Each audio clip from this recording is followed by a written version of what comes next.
welcome to the channel. So, you're welcome to the first episode of Match Day Live. So, on this, I'll be giving live updates as the game goes on, Premier League matches.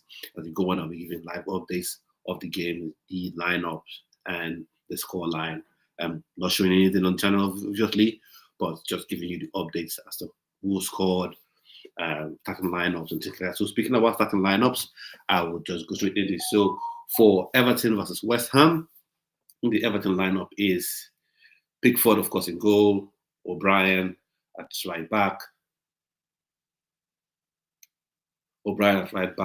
Tatworski, central midfield, Brantwaite, centre back, Milenko at left back, and then you have Ghana and Gay in the two central midfield positions, and then you have Harrison, Dakore, Alcaraz, in the three sort of attacking midfield behind Beto. So that's for Everton starting lineup. I think this at Goodison Park, and there with the West Ham lineup: Areola, goalkeeper, Todibo, Keelman, Mavropanos. So it's a 3-4-3 formation essentially. And you have Emerson. So he's playing as a left wing back, from what I can see. James Ward-Prowse playing central midfield, of course. Souček, central midfield. Erwan Bissaka playing as a right wing back. And then, of course, you have Jared Bowen, central mid, as in the centre forward. Kudos, right wing, left winger, and Paqueta, left winger. So maybe they play as wingers, or they switch to play as 2 10s behind Jared Bowen and Paqueta with his whole, issues.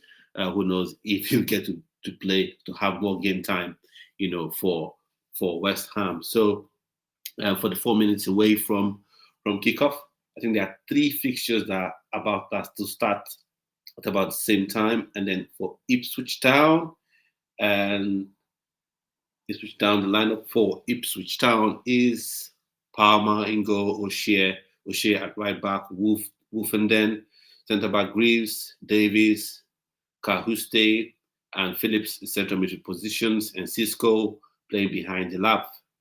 Philogen playing on the left wing, Omari Hutchinson playing on the right wing for former Chelsea player, Arsenal, Chelsea, and then loaned to Ipswich Town, and got signed on the permanent by Ipswich. And then, of course, Liam Delap up front. So he's been on fine form this season for Ipswich Town. Let's see, how that goes.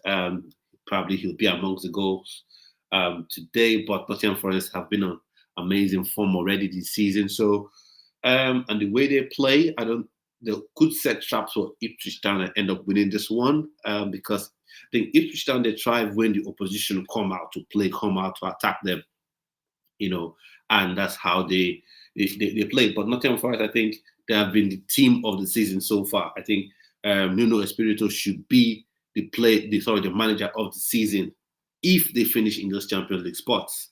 And so for them, they're going with a 4-2-3-1. So Sales in goal, the best right back in the world, in my opinion, not just because of my Nigerian ways, but still, I think, but at least we can all agree right now, he's the best right back in the Premier League.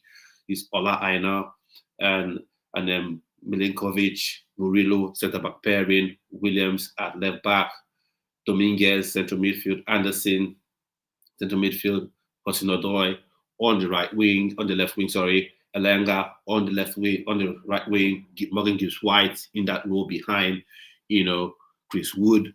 So I think that's a nice formation, solid 4-2-3-1 formation, looking to use the pace of Elanga and Hudson-Odoi on either side. And Chris Wood has been on fine form this season, scoring goals for fun. And I think this is a game that sits nicely for Nottingham Forest. I could be wrong, but this is a game that they can actually, win. And then the next game coming out as well is the Man City Brighton game. This is a game that Man City could very well lose, because the way they've been playing, they win one, they lose the other one, haven't really been that great this season. The only team that they really got any sort of good performance against was Chelsea. Shocking. But that tells you where Chelsea are, despite the fact that Chelsea are in the top 4. And as a Chelsea fan, I should be happy, but that is so. Man City, This is a game they could win or they could lose, but I think Brighton, they have a choice. If this was last season, you probably say, Brighton would play themselves into the hands of Man City and probably end up losing this one. But I think Brighton, they have a genuine chance, even if it's at the Etihad Stadium. So Ortega in goal, Ederson misses this one, Rico Lewis at right back, Abdul Kadir, uh, the Kazakhstan centre back is there. Ruben Diaz is there. Govadio, that's Gulugan, and Nico, Spanish central midfielder that got in, is there. So Doku wide on the left, and then Omar Mamouche, playing behind Hoyland. So I think sometimes this could morph into a 4-4-2. And then Savinho on the right. So I think this is a decent team. It's a nice team that should be able to beat Brighton, but Man City have been in horrid form for their standards, horrid form for their own standards, because they set themselves such a high standard that their bad form sees them in the top four or in and around the conversation for the top four. And then Brighton, let's see, they're going with a 4-2-3-1 as well. So everyone, right now, that's the team with the Premier League, everyone sort of replicates what the other team is doing. So I miss those days in the Premier League where teams would just set up differently, to give the opposition team troubles. So we've got Verbruggen, Ingo for Brighton. We've got Heschlow, and we've got Van Henke and Webster, central midfield pairing, Estupinian, left back, Diego Gomez, Baleba, central midfield pairing, Mente, that absolutely crushed Chelsea, in my opinion. He was playing from the right wing. Ruta, Jorginho Ruta will be playing in that role behind João Pedro in striking position, and then Mitoma, Mitoma will be playing, in that left wing position. So I think this could be one that Brighton actually have a chance this season. I know the way they play, they set themselves up to be counter-attacked and to actually be beaten by a side like Man City. But the way Man City have played this season, I think is just the treble hangover. What else can we do? What else can we go to win? What's left for us to aim for? I think that's the issue that Man City they're having this season. They're finding it's more a psychological problem than an actual ability problem or even a tactical problem. Because I don't think Pep Guardiola suddenly become a manager that can get the team as talented as the Man City side into the top four. So that's my take on that one. And then the Southampton, Wolverhampton Wanderers. So Southampton have been in horrid form, obviously. They have to win this one. I don't know how they win it, but they have to if they want to stay up, in my opinion. So 38 minutes on the clock to go. So Fernandez, I'll start from the back now. Ramsdale, goalkeeper for Southampton. Bella Kotchap, Howard Bellis, Manning. So the playing is a 3-4-3 formation as well. So nice to see something different. Leslie Gochukwu, central midfield, Jari Boy, central midfield. So from a Nigerian perspective, I'm happy to see two players that are eligible to play for Nigeria in that midfield. Jari Boy already obviously in the World Cup qualifier list. Leslie Gochukwu still tied to France, hasn't switched his nationality yet. We're hoping that happens. There's Sugawara playing on the right wing or right wing back, and then Walker Peters playing on left wing back.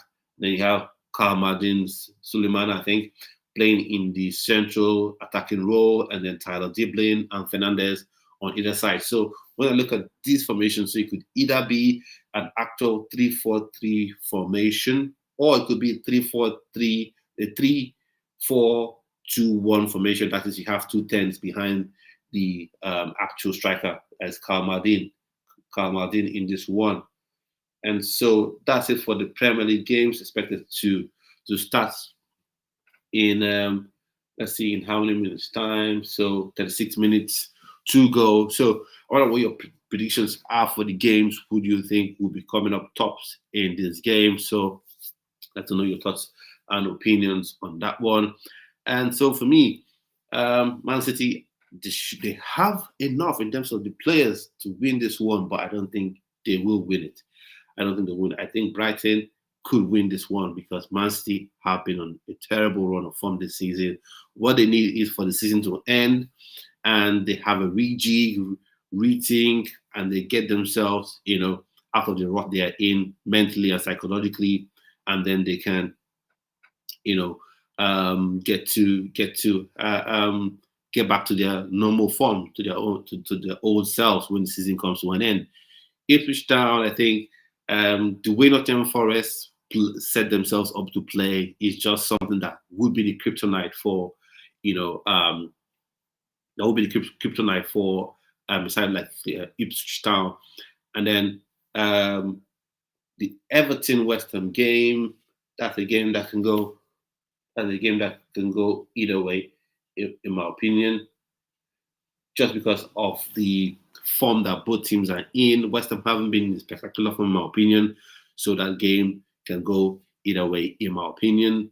And though Everton think they've gotten renewed life under David Moyes, so let's see what happens in this game. Let's see what happens in this game. So have a look at Man City.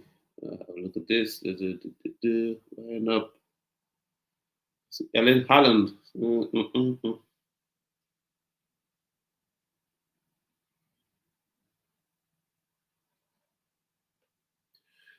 Yeah, so Ellen Haaland has played in 27 games. He's started 27. He's not been a substitute. Played 2,393 minutes. Goals so far. He scored 20 goals this season. 20 goals this season in the Premier League. I think that should be, if that doesn't seem right, it should be more than that now, shouldn't it be? But left foot, 14 goals, right foot, 2 goals. So he scored 20 goals this season. 20 goals this season. Shot accuracy 67%. So that all that points to him scoring for Man City, points to Man City winning this game, but I don't think they will have enough. I don't think they will win this game just because of the psychological rut that they're going through this stage of the season. So Omar Mamouche would be a threat as well. I think for Brighton, he will seriously be a threat. He just come in this January, and I think with Man City, and that's what I want to say for Chelsea as well. If you want to compete with Man City, you have to get the best people. You have to get the best available players you can get. That for one. And then secondly, you must act right because Man City, they saw they were having a very bad season, and they had to do something in January transfer window, and they splashed the cash. And now they're still having a bad season, but it's not as bad as it was coming into the January, transfer window. So for me, so let's have some score predictions. Let's just talk some score predictions. What do you think, about these fixtures? Who do you think is going to win? Who do you think is going to come up trumps? Let me know in the comment section. So also, I'd like to talk about Chelsea. So whilst the games are yet to start, I'll talk about Chelsea's transfer dealings this season, as in at the moment, talk about Giovanni Quineda. For me, he is a talented player. For me, he's an exciting player. But, this is not the time to have signed this player. Well, maybe this is the time you sign him because he's super talented, but you need to sign players that are ready to go now. And by now, I mean, obviously not this season, but at least when it comes to 2025, 2026 season, are ready to go and hit the ground running. Because all these talented players you sign, if you don't win, their heads will so easily be turned to your Man City, to your Real Madrids, to your Bayerns, if you're not winning. So you can go and you can gather all these players, you can, have all these 19-year-olds, 20-year-olds, exciting prospects for the future. If you're not winning now, when it comes to winning time, they're going to leave you. That's what used to happen to Arsenal. Arsenal, they used to have, young, exciting talents. But when it's always time to win, they'd leave.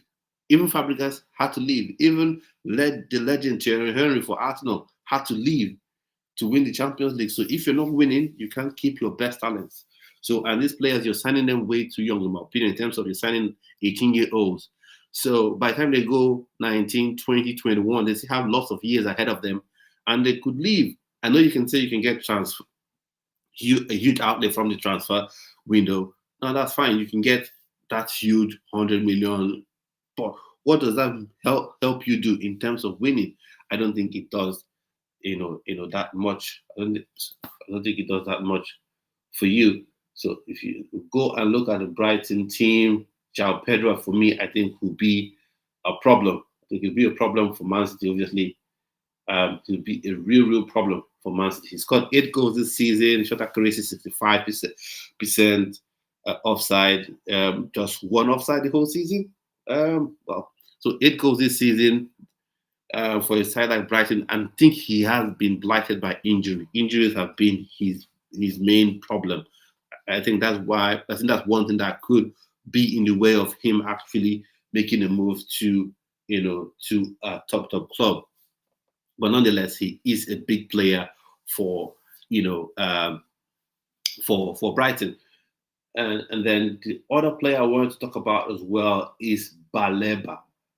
Baleba, I think he's been good so far, but I don't think he's been as fantastic as people say, and I don't think he gets the defensive side of things I don't think he has that on lock. So shot accuracy 45%, of course, from a defensive midfielder, you don't quite expect too many shots from him. Offsides, of course, he's expecting to be offside, but I think he will be important for Brighton, but I still think he has a long way to go. A lot of people are saying, "Oh, Chelsea should sign Baleba. Oh, Manchester United should sign Baleba." But the question is, when you're playing for the top club, when every season you have to win, every moment you have to win, then it becomes an issue. Then your defensive frailties become exposed. You begin to feel the pressure a bit more. So for me, I know people want to copy the model of Brighton, but it's one thing copying the model of Brighton, and it's another thing copying the entire assignment, homework of Brighton. Brighton still operate at their level where they are. If you want to do what they do, you can do it, but take it to, and the next to a higher level. So for me, I think, yeah. So wonder what the scores will be. Like to know your thoughts and opinions on that one. And then Ipswich Town, let's have a look. Of course, the main man for Ipswich Town is Liam Delap. So far this season, he scored. Let's see, so far this season, he scored.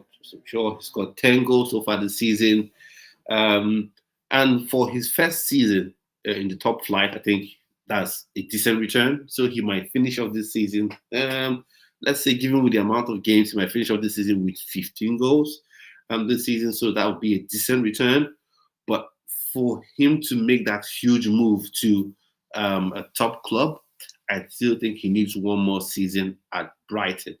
I think he needs one more season at Brighton, or maybe take the next step to maybe one more season at Ipswich Town. Sorry, I hope that's what I say. He needs one more season at Ipswich Town. Because before you make that huge move, that huge step, up to a Chelsea, for instance, or Manchester United, for instance, you must be ready for the pressure because, like I said, with Baleba, it's more evident with the striker. When you're playing for an Ipswich Town, everyone comes out to attack you. So it's easy to find yourself isolated against a centre back or two centre backs. But when now you play for Manchester United, Chelsea, and Arsenal, then you're no longer left isolated. You become the main man. Everyone would have their eye on you. The pressure becomes heavier on you to win. For instance, if Ipswich Town ends up finishing, say, 12th or 14th this season, it will be seen as a good season for them. If they stay in the Premier League and next season they finish, 11th, it will be still seen as a good season for them. If they do that consistently for 10 years, it is still seen as a good season for them. But once you move to those top clubs, those clubs are always, looking to win, then the pressure becomes more. You begin to feel it more. So you may get the move to those top clubs, but it may not really work out for you. So, know your thoughts and opinions on this. So, right now we've got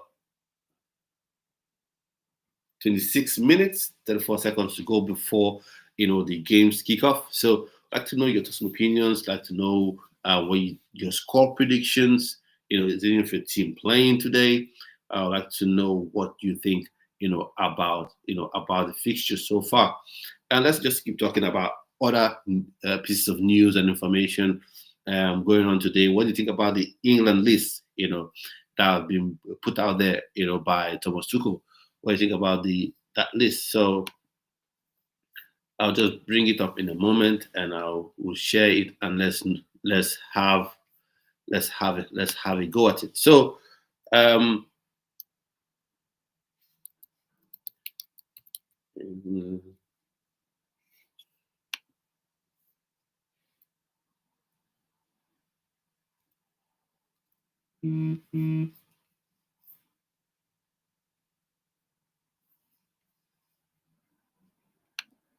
I'll share my screen in a minute, and then we can talk about that England squad.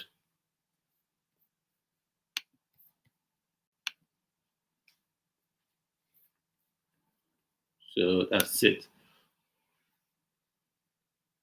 So we've got, for goalkeepers, we've got Dean Henderson, we've got Pickford, we've got Ramsdale, we've got Trafford. So Trafford has been on fine form for Burnley in the Championship. So no worries having him there. I think he's okay so far. He's not number one. Pickford, for me, Pickford is a weird one. Of course, he's England's number one. He will always be there. But the fact that England have not been able to get a replacement for Pickford, that seems a bit odd, a bit strange to me. Someone that really can compete with him. Because Henderson is a good talent, but I don't think he has the confidence to be there. Ramsdale is decent, but I don't think he is enough, to challenge Pickford, in my opinion. Then you've got Burn, you've got Cole, you've got McGahey, you've got James, you've got Konza. For defenders, you've got Lewis Kelly, you've got Livramento, you've got Kwanzaa, you've got Kyle Walker. So Burns getting his first call up, for England. He's not the youngest anymore. So for me, probably the only time I would see it working is if Thomas Tuchel wants to play, a three-man centre back, and Burns becomes that central defender in the middle, coordinating things and then reading the play and being in the middle. And then Livramento, of course, has been on good form. Kyle Walker, I think he's lost some pace. Bellingham for sure should be there. Eze should be there. From a Nigerian perspective, would have wanted him to play for Nigeria, but that boat has since sailed. And then for me, Henderson. Why? I don't get why Henderson is there. For me, I don't understand why he's there. Thomas Tuchel has said the nice thing, experience. You need an experienced player to be there. Okay, can this experience show on the pitch? So I think that should be Jones. Is it Jones or Jones there? And then you have Cole Palmer. Cole Palmer has been struggling a wee bit for Chelsea, but I still think he's one of England's best players, and he should make it into any England selection anytime, any day.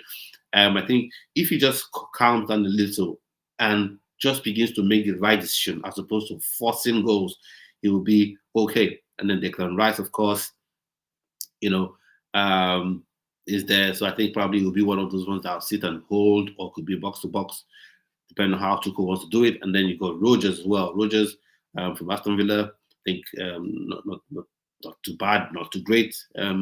Obviously, some people rate him really highly. I just think he's just an okay, fairly decent Premier League player, but that's just my opinion. And then Jared Bowen, I think he's someone that punches above his weight. But for me, for some reason, I don't think he's super, super fantastic. Maybe West Ham fans would say I'm getting it wrong. England fans could also say I'm getting it wrong. Foden has struggled a bit this season, along with every other Man City player. But I still think if you're picking an England side, you'll be hard pressed not to pick him. And then Anthony Gordon for Newcastle is there. I think that's the only choice you can go with as well. Harry Kane, of course. Any coach that doesn't pick Harry Kane even at this stage of his career should be, should be arrested or something. But so he's there. Rashford and Solanke. So Solanke, another one that sort of, from a Nigerian perspective, we miss, but he's there. And then Rashford, for me, Rashford is something I have to ask myself, why is Rashford there? Why is Rashford there? He's had, an okay-ish time at Aston Villa, but hasn't really pulled up any trees, hasn't really been super fantastic, but somehow he finds himself there.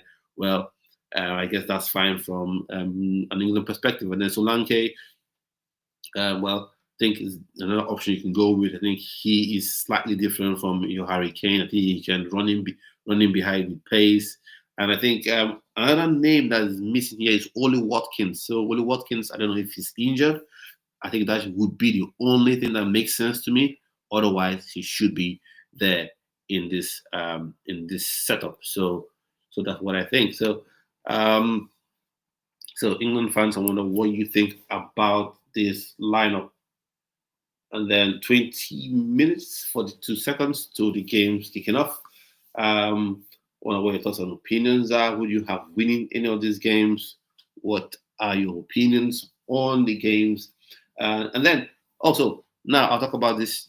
I know I've talked about this Giovanni Queneda supposed transfer to Chelsea. There's another one as well, and that's Esugo. Esugo reportedly to be joining Chelsea. That Chelsea are in negotiations with Sporting Lisbon for the services of Esugo. Now, for me, Esugo, he's young, and I think he's someone that can be ready to go. Ready to contribute immediately. In my opinion, I think he's someone that can, be ready to go. But he's yet another young player in a position where you already have multiple players. You already have multiple talents that at a similar stage of development. It's not like he's so experienced. Maybe he's a 25-year-old, 26-year-old. You have the likes of Andre Santos. You have the likes of Caicedo, who is 21, 22. You have the likes of Enzo Fernandez in there. All similar profiles. You have Les Lugochukwu, not forgetting that one. So that is the question now. That is the issue now. So where does it fit in? Or is it all about stockpiling talent? And you hope that some will come good and play on the pitch, and then some you get to sell them off. Is that what maybe people are thinking? Chelsea fans, what do you think about that? So for me, speaking from a Chelsea fan perspective, it's a nice deal. Don't get me wrong; it's a nice deal to happen if it does happen. So Fabrizio Romano understand Dario Esugo already said yes to Chelsea and Blue Gold project with negotiations at advanced stages between clubs. Chelsea and Sporting are negotiating for a fee around 22 million euros. That should be about between 20 and 90 million pounds for 20-year-old midfielder Esugo. All parties confident to get it done. Now, for me, in terms of the profile of a player, I think he is a good profile to sign. But in terms of his usefulness, in terms of his utility for the team, that's where you now have the issues. That's where you now have, the problem. For me, that's where you now have the problem, because, like I said, you already have Caicedo, that fits in to that position quite nicely. You already have your Andre Santos that have been on spectacular form for Strasbourg. So you have Les Lugochukwu that has been very, very decent for Southampton. Then you have Enzo Fernandez. So people have mixed feelings about Enzo Fernandez, but for me, I think Enzo Fernandez will come good if you play him rightly. He will come good. So you already have multiple players. I've mentioned like 4 players now: Les Lugochukwu, Andre Santos, Caicedo, Enzo Fernandez. That's 4 players already in that similar position. And then, not to forget, I know people have sort of even forgotten about this player.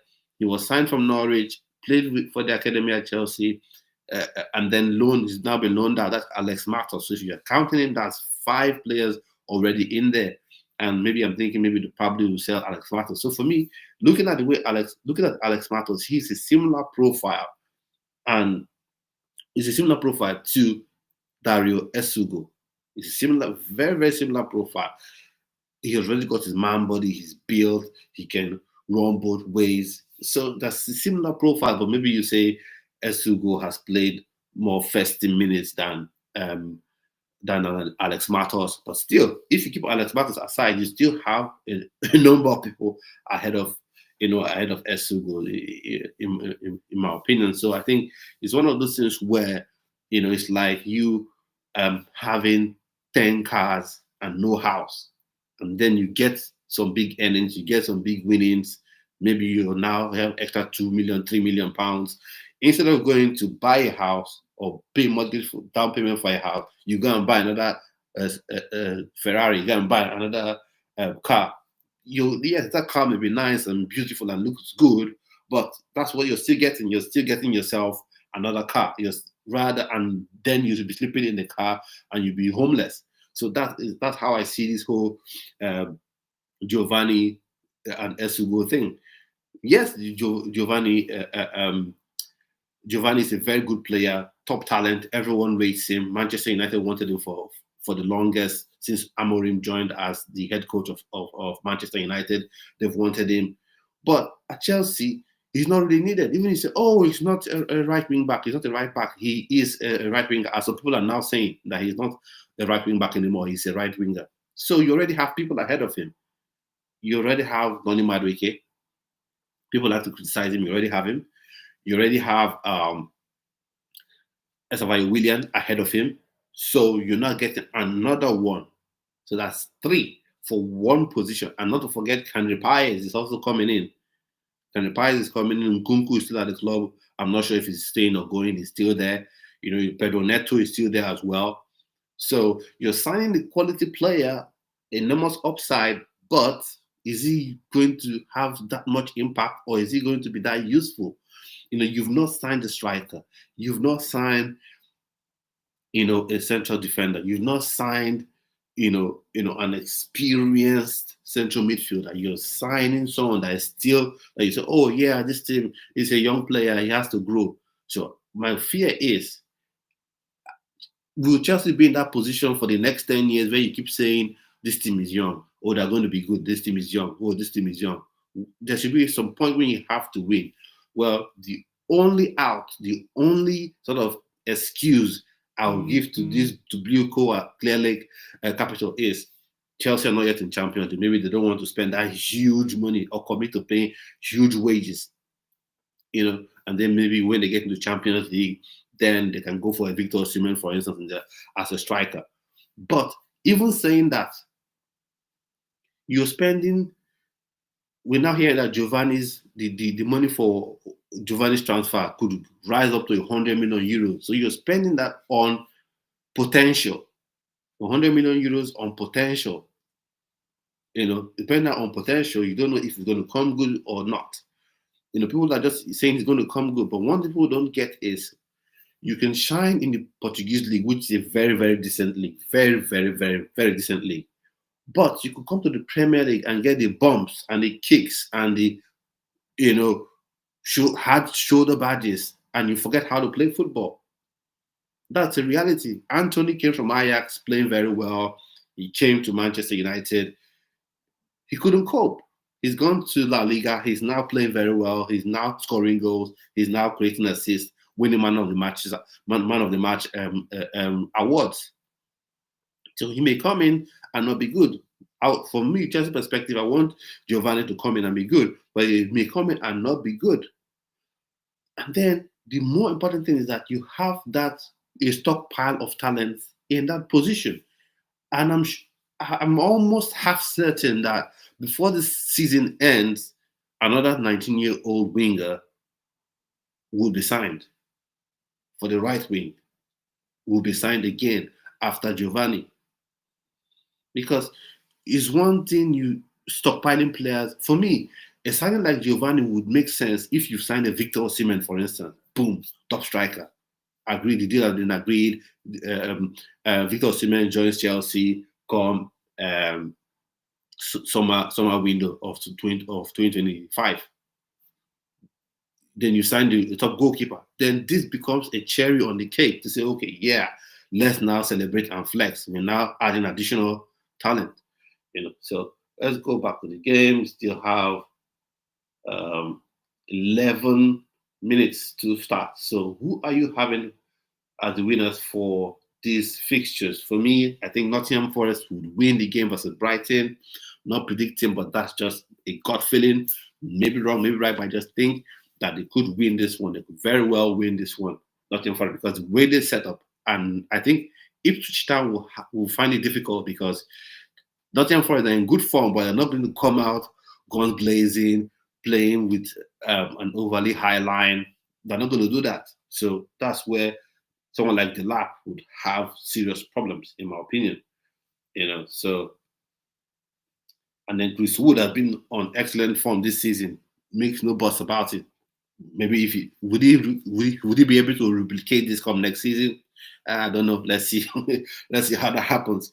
I hope this is not a Michu season. We all remember Michu. Swansea came on, I know, and was like, wow, he's the new Van Nistelrooy. But after one season, disappeared.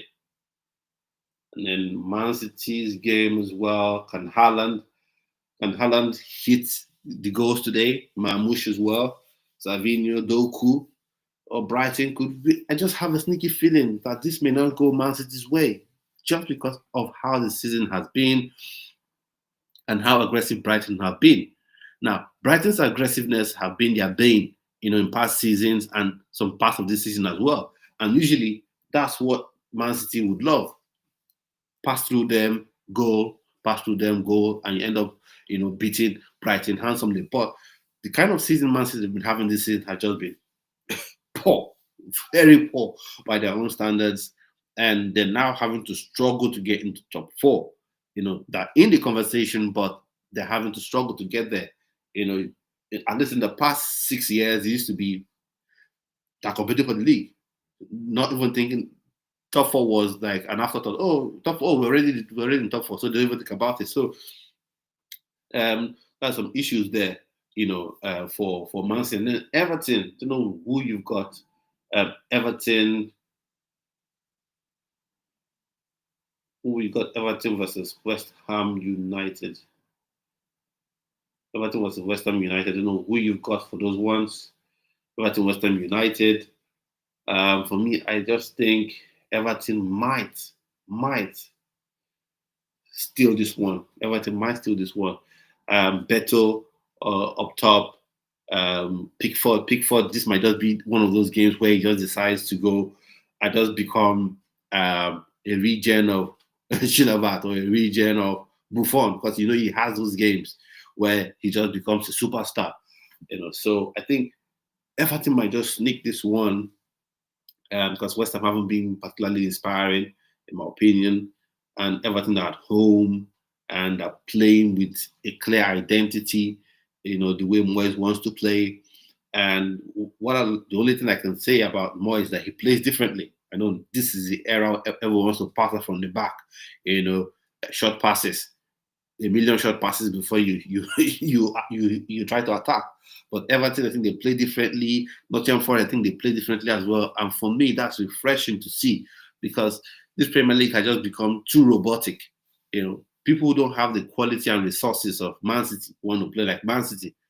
And that's one of the issues that Chelsea, have had this is in my opinion, because Chelsea, obviously, they have similar resources. I won't say exact level of Man City, but they've got similar level of resources, as Man City, but you don't have the quality of players who play how Man City plays. But they still want to play the same way. And that's why, for Southampton, speaking about Southampton, so I think that's Southampton versus Wolves, I think. Yes, Southampton versus Wolves. I think Wolves might just sneak it. But I'm happy that they sacked their manager. If I'm honest, I'm happy that Russell Martin, I'm not a Southampton fan, but Russell Martin is one of the things wrong with football. You want to pass it from the back, tiki-taka, but your team doesn't have the resources to play that way. Your team are in a relegation, dogfight. You know it. You know that in that sort of tough situation, but you refuse to adapt your game to suit where they are, so they can fight and battle and come off, of the tight spot they are in. You want to see player from the back, causing goals, trying to pass from the back, unforced errors leading to goals, and refuse to change. So for me, I'm not a Southampton fan, but I'm happy he's gone. So I don't even know if there are any Southampton fans that are watching this stream.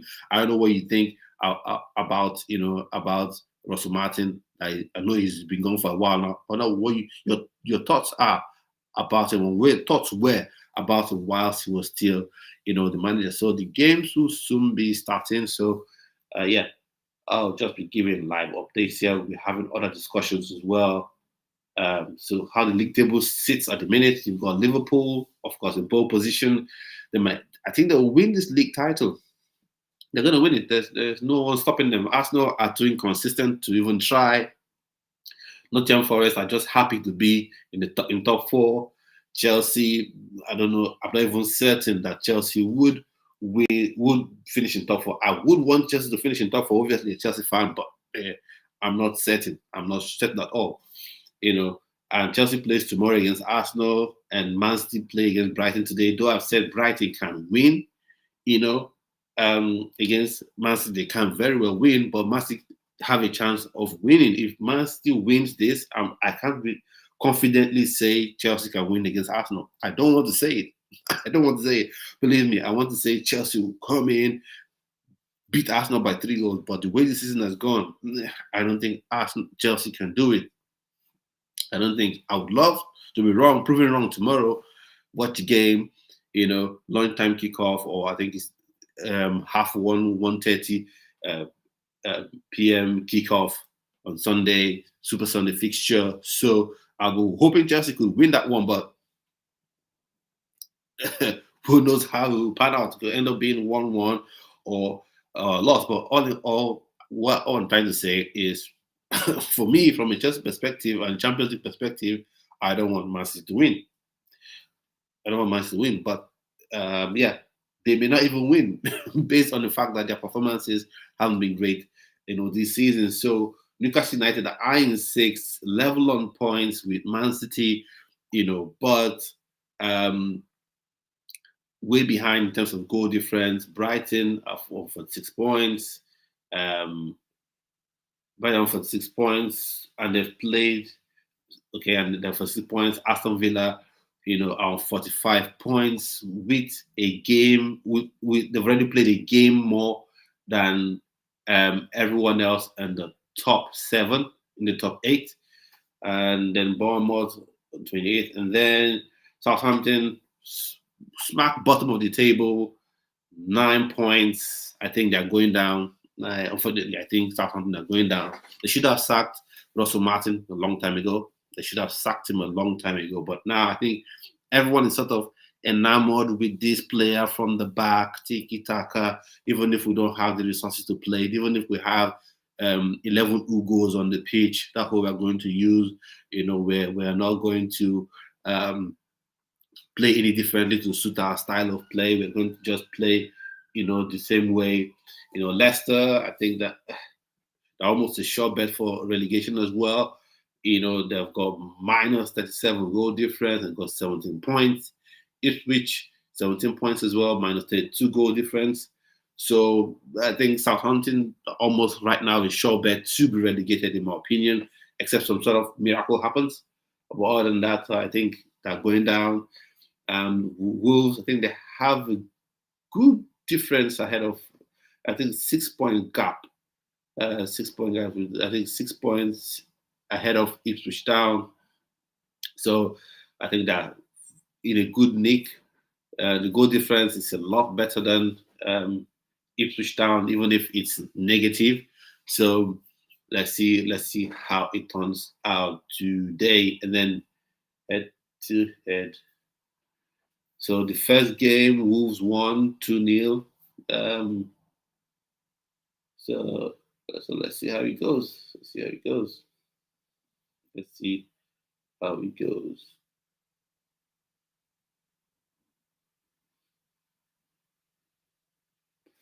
Let's see how it goes. So who will win for these games? Who do you predicting is going to win any of these games? So let's see what happens. Let's see how it goes. Let's see how it goes. So it's almost time. It's almost time. So 2 minutes, ready to go.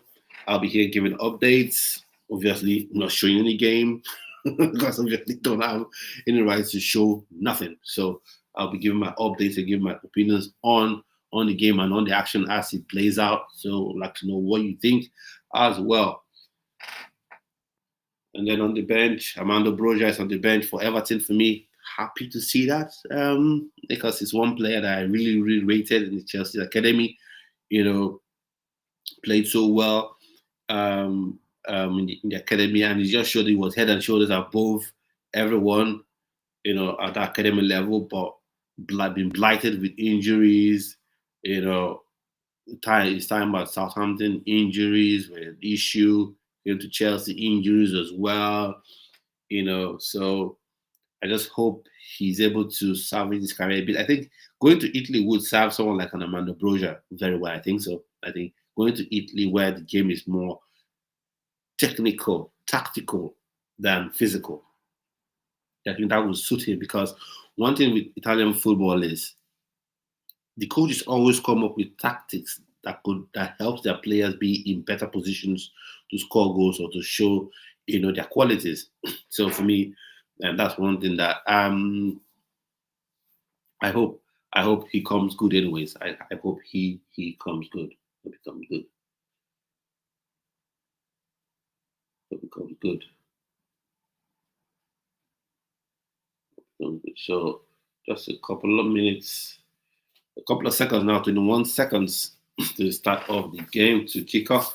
So let me know your thoughts and opinions in the comment section. Let me know what you think.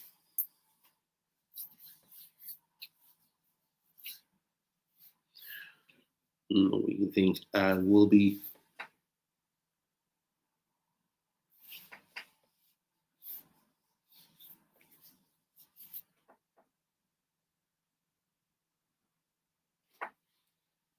So it's about kickoff time right now. So I'll be giving updates as they come on, and I'll also be discussing other footballing topics on here as well. So, first off, what do you think about the Nigerian lineup? I mean, squad, the finalized squad, substantive squad going into the World Cup qualifiers. What do you think about that? What do you think about any inclusions or omissions? Let me know. Whilst you're on here, please subscribe to the channel and click the notification bell so you notify when a show like this come on. And what do you think about this style of show as well? Let me know in the comment section because I want to be doing this every weekend so we can both discuss the games that are ongoing and I can provide live updates for you respect to the game. But live updates, I mean results, scores, and bookings and all those sort of things as well. So you can on the go, you can hear it, and also if you just want to watch someone talk about this game as they go on, I'm your guy. So let's go. The game is about to start. Kickoff. All the games have kicked off right now. Once this game kicked off, apart from the Wolverhampton game for some reason, hasn't it kicked off?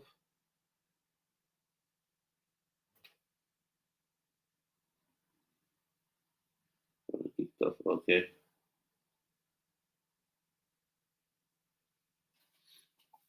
So the games have all started. Let's see what happens there. So, finally, your predictions. Who do you think would come up tops in the Everton West Ham United game? I've said for me, I have Everton as the side to pick all 3 points from that one, and I think as well Ipswich Town versus Nottingham Forest. I think Nottingham Forest would win that one as well. And then Man City Brighton. I think Brighton could get a result against Man City because they haven't been in a very good form themselves. So I'm thinking probably the Brighton would have a good result. It's a bit strange. I don't wonder what you think because usually this Brighton side, the way they've even played this season, the kind of sides that fall into the trap of Man City and get beaten very well, 2-0, 3-0. But this season, Man City, they've just been this way. Their form improved a bit after the January transfer window, after the signings they made Omar Mamouche, Abdul Kadir, and all that. But still, for me, I don't think that they're where they need to be. I don't think they're their old selves. In my opinion. And then you've got the Wolverhampton game was kicked off as well. Let's see how that one goes. So, Wolverhampton, I'm thinking Wolverhampton Warriors Wanderers, sorry, would win that game. Where I'm looking at it, Cunha is fit to play. Let's see, is even playing? So, Larson, Belgade, Montensi, Nori, Andre, Jao Gomez, Semedo, Doherty, Agbado, Totti. If you're Nigerian and you see anybody answering Agbado, you usually would laugh. You know what that means. And then Larson, so I think this is 3-4-2-1. That's what Wolves are going with. So I think FC three at the back, two wing backs, and then the way it's set up now, it looks like they're playing with two tens, two 8.5 behind the striker. Larson, I think Larson is a fairly decent, is fairly underrated in my opinion. I'm not saying he's world class or anything, but he's fairly underrated. I think he can do a job elsewhere where you get service. But he's one of those strikers that need service. That needs service. So if he's not one that he can be a physical problem for the opposition defense, but he's someone that if you load him up with service, he'll be dangerous. He'll be deadly, in my opinion. So for me, I'm even thinking if Chelsea are not really going to go out there and get you a top world-class striker, maybe you look at him. So maybe what I want as a Chelsea fan is for Chelsea to go out there and get me Victor Osimhen. I know that for the next 4 years, you're sorted. You're sorted in terms of a striker because that guy is different class. He has energy, power, pace, finishing, area threat, leadership, on and off the pitch. He's got it. So I don't know. If Manchester United gets Osimhen, I'll be very sad. I'll tell you, I'll be sad. I'm not one of those people who say, "Oh, they signed this player, so he's no longer good." No, he's still good.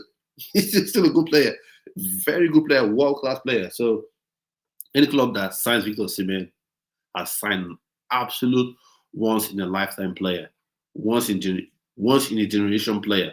Drogba, once in a generation. Diego Costa, one of. Victor Osimhen, one in a generation. You don't see those type of players come often that have everything.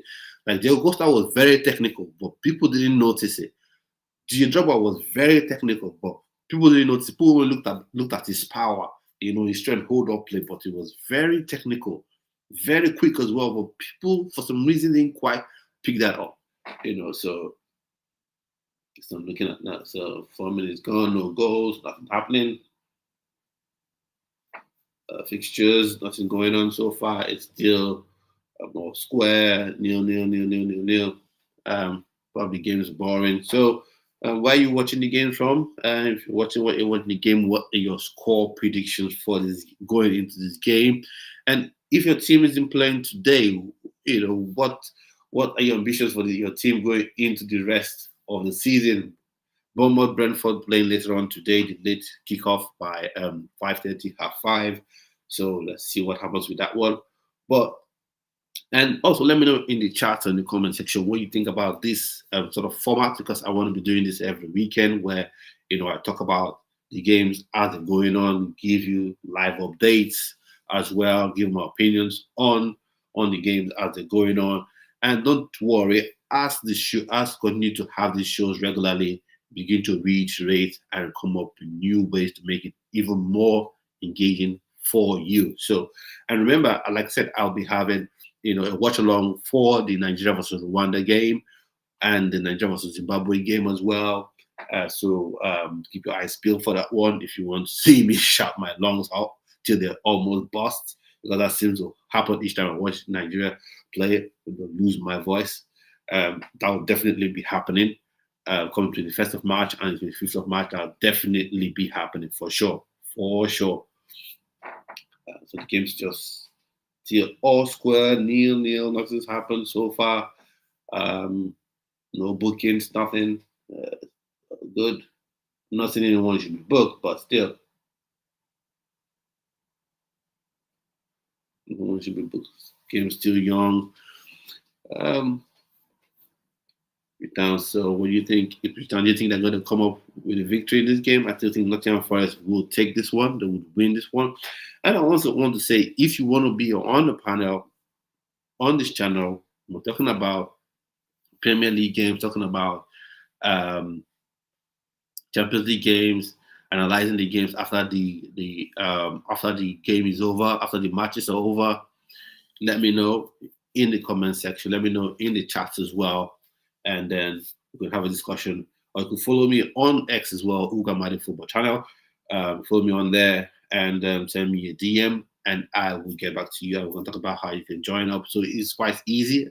It's not going to be something difficult. You let me know you want to join. Tell me the team you support, and I'll send you the link via DM, and then you can click and join. And usually, what happens with that is you would give permission. Once you click the link, you will be required to give permission to access your microphone and your camera, so you can come on and I can hear you and I can see you. So that'll be nice to have. So let me know in the chats what you think about this sort of format of things for me. So let's see what happens. Still going on or squared, nothing's happening. 0-0s. And then whilst we're on here, let me see if we can pull up.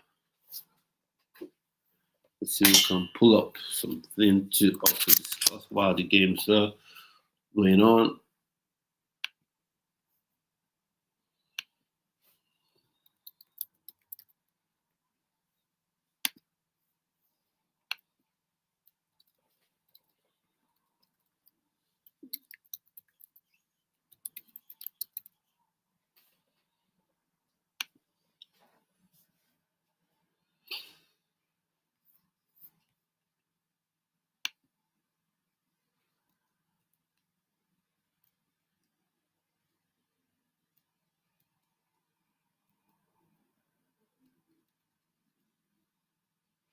Premier League Week 29. So thanks for watching. You're welcome to this. Thanks for being here. I'll share my screen a bit and let's have a discussion. So share this, and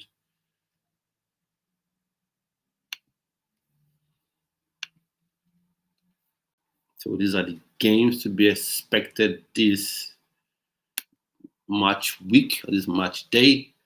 So we're getting Everton West Ham is going on that we're watching right now, or we're at least following right now. And then the Ipswich Nottingham Forest, there's Man City Brighton, and there's Southampton Wolves, and there's Bournemouth versus Brentford. That's the last game for today.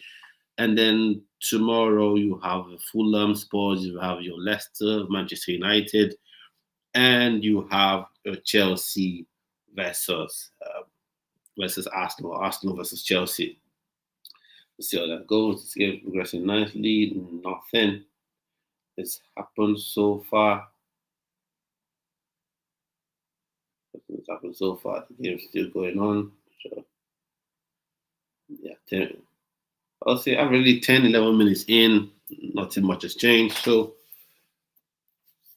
let's go with that. So whilst you're on here, if you haven't subscribed to the channel, please do subscribe to the channel. Notification bell. So the game is going on. Nothing so far. No change to the results. So, or change to the scores rather. We keep going on. Keep going on. Nothing's happened so far. The game's still going on. Everton West Ham. Let's see what's going on there.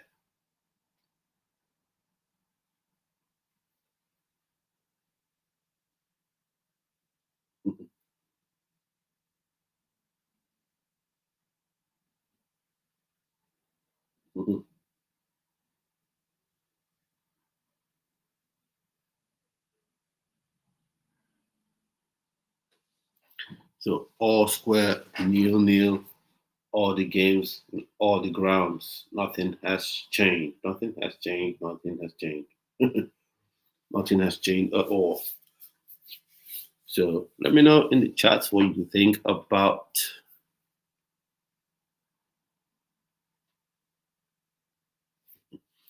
let me know what you think about it as well. Think about this format. Let me know. Let me know what you think about this format so far. So, and then speaking about the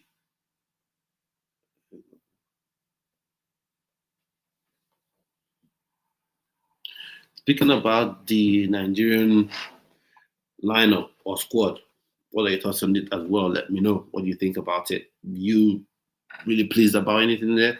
You anything you're really pleased about? Like your is there any name you wished wasn't there?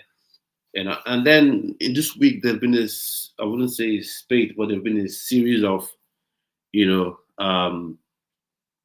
what I call nationality switches. So there'll be Man City have scored. Manchester City have scored. Manchester City have scored. And who else? Erling Haaland, penalty from the spot. From the spot. Penalties are important now. I know people say, oh, penalties, oh, penalty striker, non-penalty goals. They all count the same. It's the rule of, it's part of football. Penalties are part of football. Erling Haaland has scored for Manchester City. 14 minutes in, scored, and he scored in the 11th minute, the penalty, I think, and João Pedro has been yellow carded. So let's see if Man City can hold on to this. I don't want them to really, but because if they hold on to it, that means how does it affect the table? That means they jump into the top four, and yeah, just over 49 points. They are seven, and then they're on 50 points. The only saving grace right now for Chelsea is that it seems that England would be entitled to or will be having 5 Champions League spots, going into next season. So because of the coefficient rules and all that stuff. So that means probably um, Chelsea may just sneak into the Champions League, but for me, fourth is better than fifth because you never can tell what happens towards the end of the season because that happened to Spurs, I think, at one point. Chelsea won the Champions League and then they sort of fell out. So but was on that one. So Man City have scored Man City have scored and still all squares everywhere else. Everywhere else still all draws. Still all draws everywhere else. So like I said, the panel will be coming on. So if you want to be part of that panel, let me know. What I said. Send me a message on X. Send me a message in the chats, and then we'll see how that would, work out. So I'll stop sharing for a bit. Let's see how that would work out. So.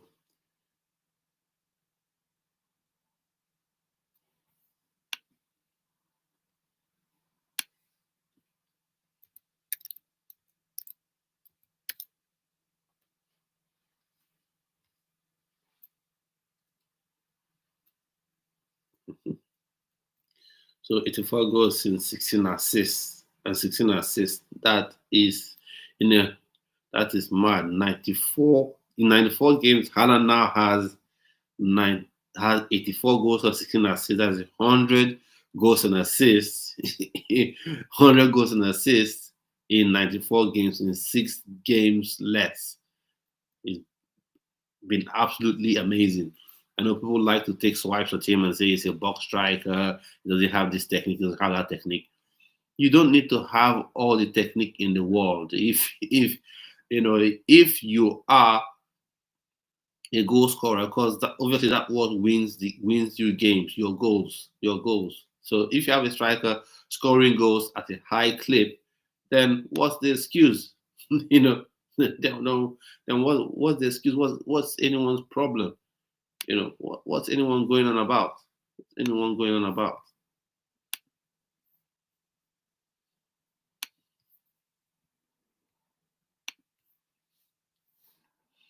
So he scored 84 goals and come up with 16 assists. Whew. Who will say, oh, if it wasn't at Man City, the service it gets. You have to take those chances that are created. People take those chances for granted, and that's why things didn't work out for Lukaku at Chelsea. Chelsea were looking for a striker to finish off chances, and then they signed Romelu Lukaku, and then he got to the club suddenly, not even up to midway through. Tuchel sort of had a different expectation of a striker. the media created a different expectation of the striker. Oh, you have to have how many touches? Lukaku was signed to get you goals, to score goals, and not to create a million chances. People always find things to complain about. And I think Tuchel fell into that sort of trap, and he didn't want Lukaku anymore. So for me, I think that was a problem, in my opinion. Yeah, I think that was what caused the problem. You were looking for something, you got it, and then you change midstream as to what you expect from your striker, as opposed to acknowledging that you've got someone that can actually, score you goals. So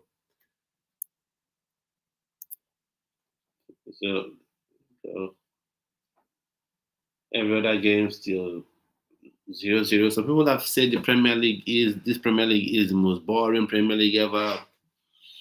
I'm sure it's because your team isn't looking like they're going to win the Premier League. I'm sure that's why you're saying that, because that's just nonsense, in my opinion. Probably you're going to be one of the Premier League one with less than 100 points or less than 90 points this season, where the teams have been. But that doesn't mean, in my opinion, that the Premier League has been overly bad, in my opinion. So for me, I think, I think it's been okay. Chelsea haven't been great, but it's okay, and I hope Man City can find a way to scoop out their good start to this game against Brighton. But let's see. Let's see what happens. Let's see what happens. See what happens.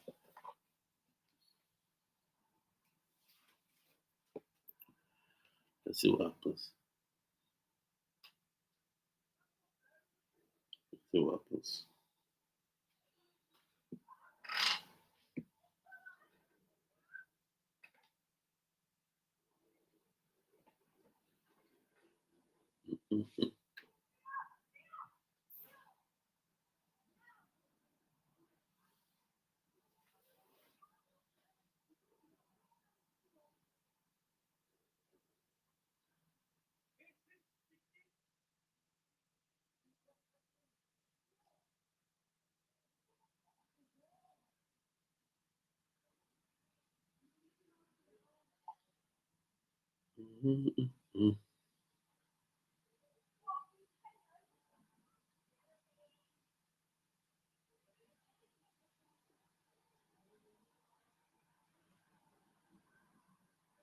Still on square. Nothing else has changed.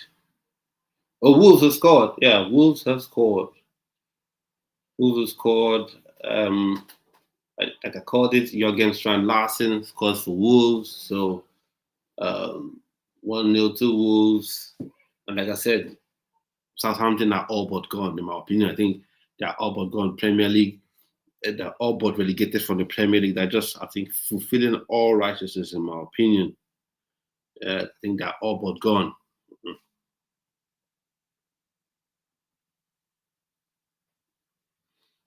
think they're all but gone from the Premier League. I think it's goodbye. Goodbye. I think they are gone. I think they are gone. They are gone from the.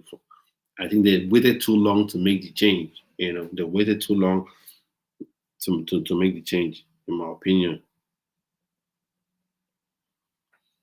I think it's over. It's over for them. It's over. So Belgrade with the assist, and Southampton have. I mean, Wolves have scored, and then Man City. Who knows? They've conceded. Yep. They have conceded. Man City have conceded 1-1. Who's got the goal? Estopinian, Pervis Estopinian has got the equalizer for Man City. So, uh, sorry, for Brighton. So all square 1-1. Like I said, they've been having a horrible season. By their own standards, it hasn't been really great, in my opinion. They haven't been having a great season. They have not been having a great season, in my opinion. So it's not surprising. Brighton is a game they should ordinarily be winning because of the way Brighton sets up, anyways, and because of the difference in quality they have in terms of on the bench and on the pitch as well. But this season has been a horrible season for Manchester City. I maintain by their own standards, but happy. Can you see how happy that they are losing? Well, the drawing, sorry, Chelsea back in top four. So I think we'll see these changes between between fourth and fifth, and maybe even sixth, up until the last day of the Premier League season. That's what I think. I think we may see this sort of thing happening even up till the very last day of the Premier League because Man City is slightly better than Chelsea, but they haven't been great themselves. Chelsea haven't been great at all, especially this coming to the business end of the season.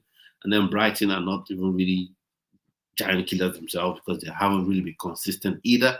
So I think you're going to have those up and down movements as well. Aston Villa 45. So if Chelsea can sneak a draw tomorrow, they'll be on 50. Yeah, so it's tight up there.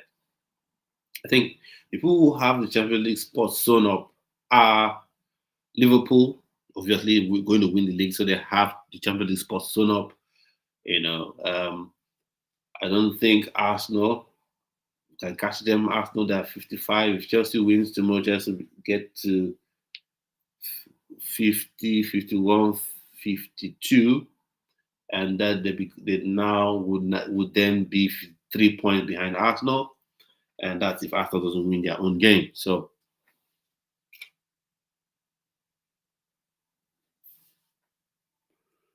the scores still remain the same so far. South Wolves still winning, Southampton, Man City, Brighton still drawing, Ipswich down versus Nottingham Forest still all square 0-0. So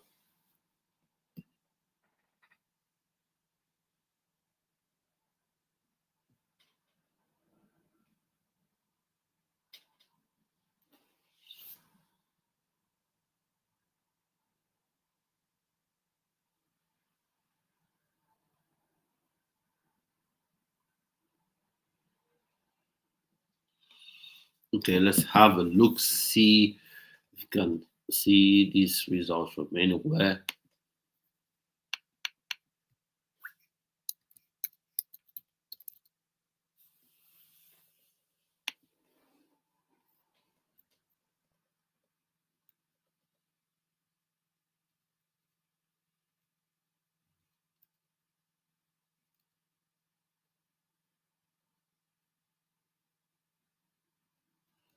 So,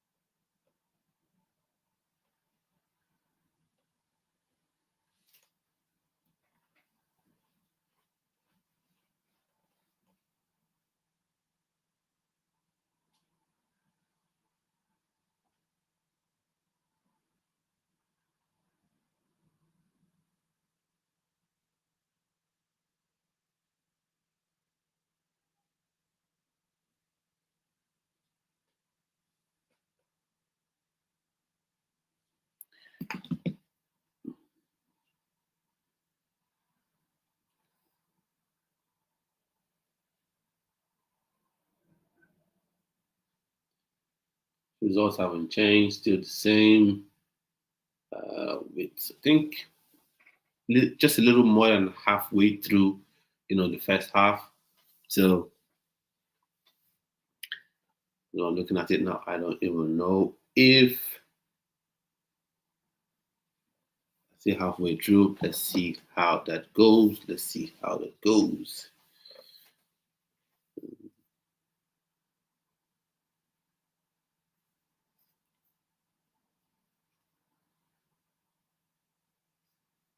Okay, let's see how that comes up.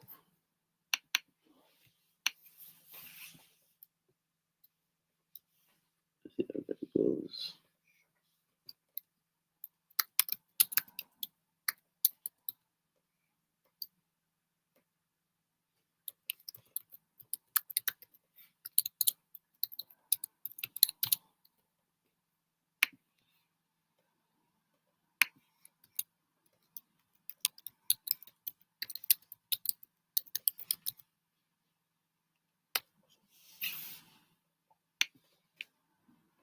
There's still or square.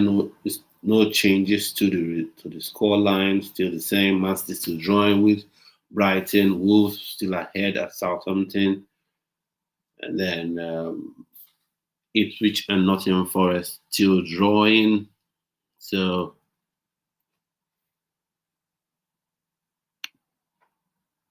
things changed to the same on the score sheet.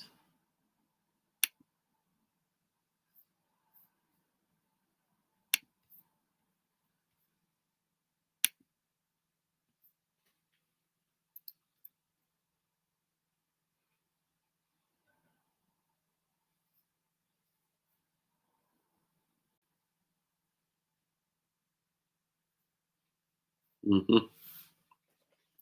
So Manchester City have a corner.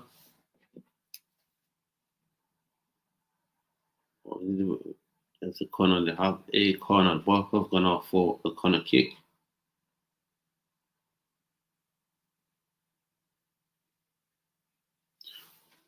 Gonna for a corner kick.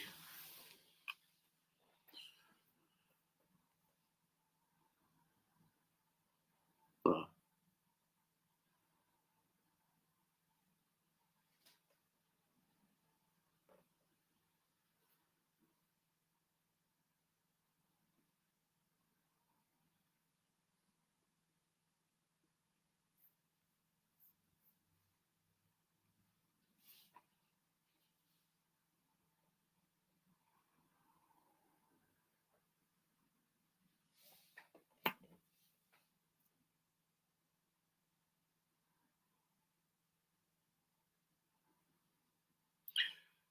okay.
We're back in a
Still all square at Manchester City versus Brighton, so nothing's changed there.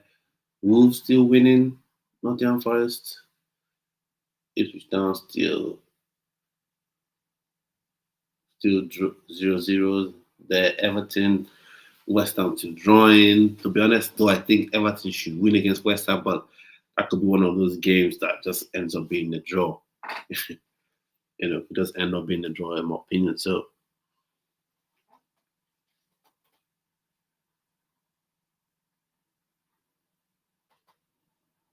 mm,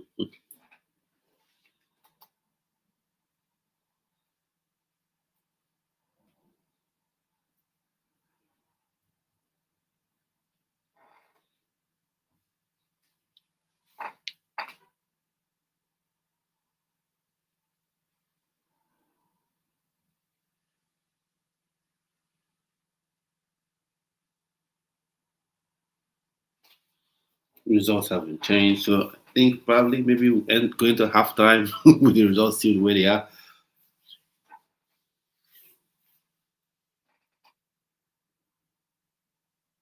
Oh, the foul given against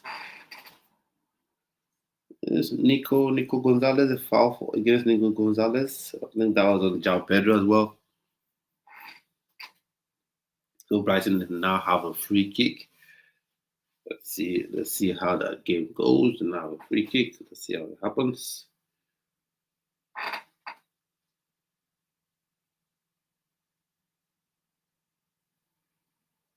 Mm-hmm.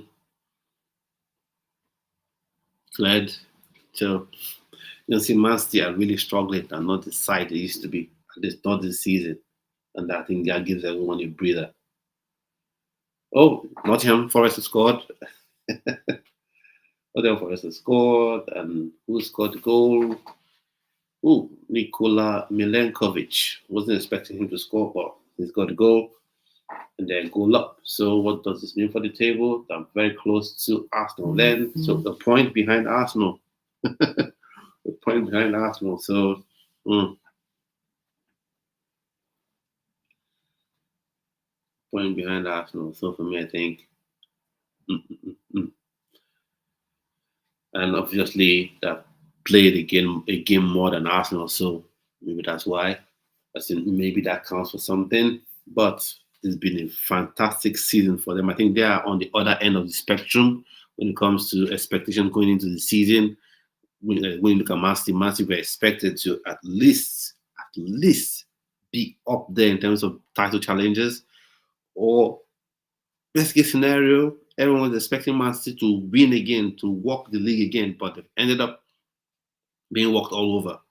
And right now they are drawing with Brighton, and I don't think they're going to win that one. At least I'm not hoping that they win that one. So Chelsea sits in fourth spot. Brighton, a draw will still leave them seventh. They wouldn't move anywhere, and Man still remain in the fifth position. So let's see how that one goes. Let's see how that one goes. This Abdul Kadir, how do you rate his performance, Master fans? Do you think he's been good enough? I think he's a highly rated defender, no doubt. He's a highly rated youngster, but there's one thing being highly rated and actually delivering. For me, I haven't watched that many Master games, but I don't think he's. Ooh, Anthony Alanga scores again for Nottingham Forest. So Nottingham Forest are 2 goals up.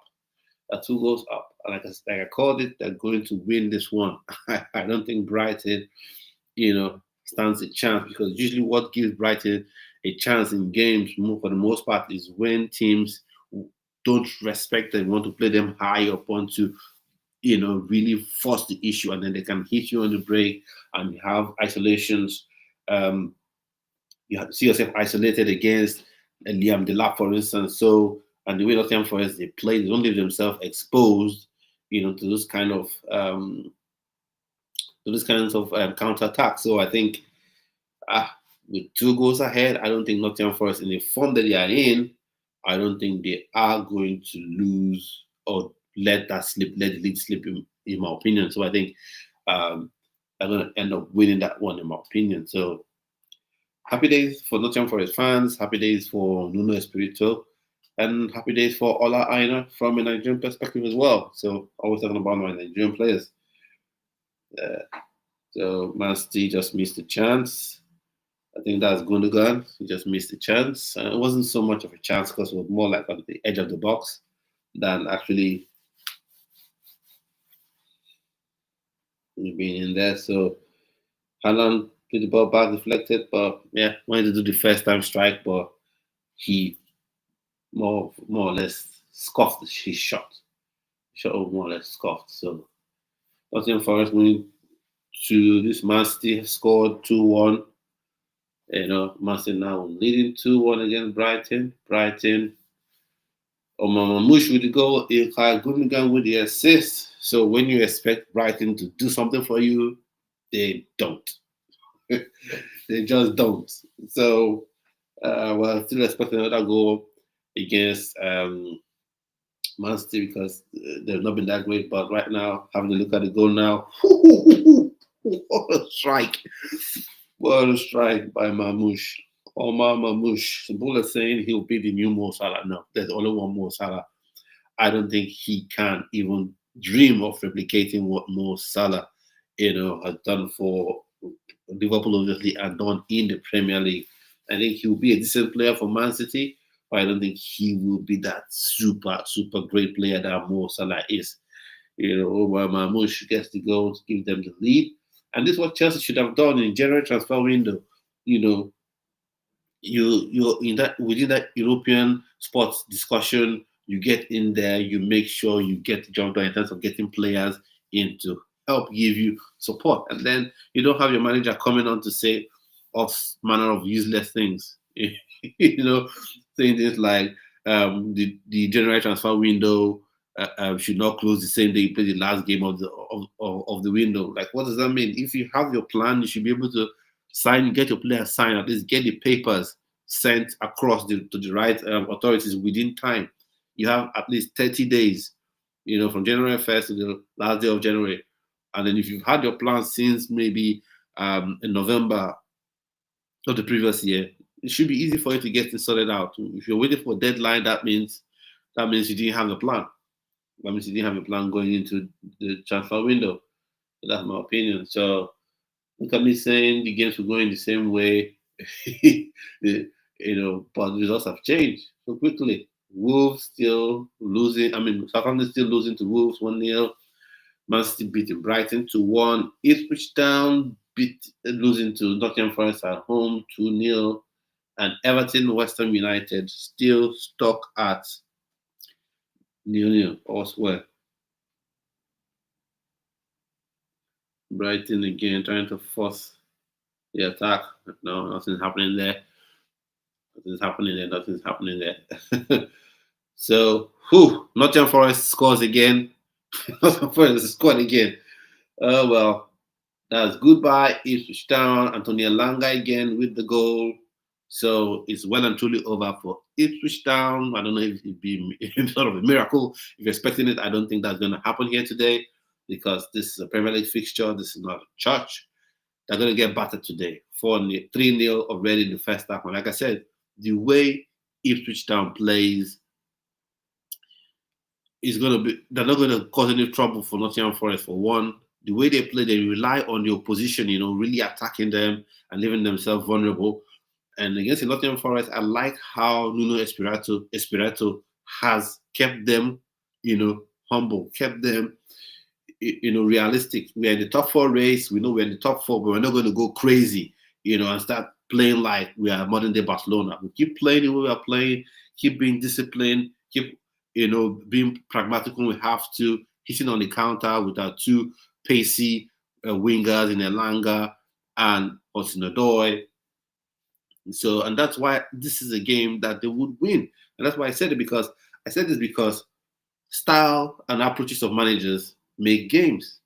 Because when you're at Chelsea, for instance, you go to Ipswich Town, you want to play high line, 2,000 passes building up from the back, and then they hit you on the break, Liam Delap, finds himself isolated against your defense, your central defender, bodies the defender, becomes a problem, and you concede a goal or a free kick or a penalty, and that's it. So, and this is the season where Liam Delap, is having a good time. So I think Nottingham Forest, as I said, Nottingham Forest are going to win this one. And 3-0 already, first half. I didn't see that coming, though. I didn't see 3-0 first half coming. But 3-0 the first half, this could very well get bad, really bad for Ipswich Town. So right now it's 3-0. Yeah, still 3-0. It could very well be more than that. So Everton, West Ham, still a drab affair, 0-0. Nothing's changed there. Southampton still losing to Wolverhampton, 1-0 to Wolves. And the goal got by Jürgen Strand Larsen. And we've got Man City Brighton, still 2-1. Omar Mamouche with the second goal. The first goal was got by Erling Haaland, a penalty, 11th minute penalty. And Pervis Estupinian got the equalizer for Brighton, but Omar Mamouche scored at the 9th minute. So that's that 2-1. When we were expecting Brighton to do something for Chelsea, but just like life, to be successful at anything, you have to do it yourself. You can't be dependent on anyone, especially someone you're meant to be stronger than or better than. Because Chelsea is expected to be a better team than Brighton. So if you can't get yourself into a good position where you win these games that you have to win by yourself, then you don't expect a Brighton to do you any favors. That's what my expectations coming into the season was, or where Chelsea to be the best of the rest. You have a Liverpool maybe above, Arsenal maybe above, Man City maybe above, but from that fourth spot down, you're the best team where you're beating every team, or at least getting the best result, the better of every other team beneath you. But for some reason, that hasn't happened this season. And also, Enzo Maresca hasn't responded the way I expected him to respond, to certain games. And that's why Chelsea are in the state they are. You may say, well, Chelsea in the top 4 battle, but you don't want Man City to get ahead of you. That's just, and then you're playing Arsenal this weekend, so you're playing Arsenal this weekend. If you had won against Brighton, you would have been in a good nick, you'd have been in good position, to actually to actually win, to actually be in a good situation, to a position to finish in the top 4. But that's what we have here at this minute. That's what we have. So still 2-1 to Man City, 3-0 to Nottingham Forest, 1-0 to Wolves against Southampton, and then Everton still 0-0, so still a drab draw game at the minute. So just hope Chelsea can win tomorrow. No, not even win. Just get a point. Get a point, and then you go on to the next game. But I'm not even sure that can happen. No, I want Chelsea to really make life difficult for Arsenal, but the way Enzo Maresca has been going on, yeah, I don't know. I don't know if that will even change anything. So the game's almost coming to an end. 1 minute added, 1 minute so far into regulation time for Everton, West Ham. Mm-hmm.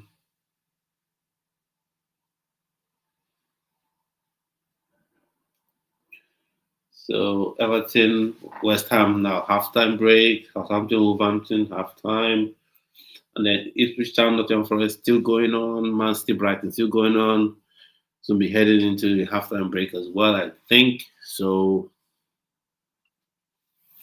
let's see how that goes so far. So Arsenal Super Sunday clash, Arsenal Chelsea. How do you think that would be going? How do you think that would go?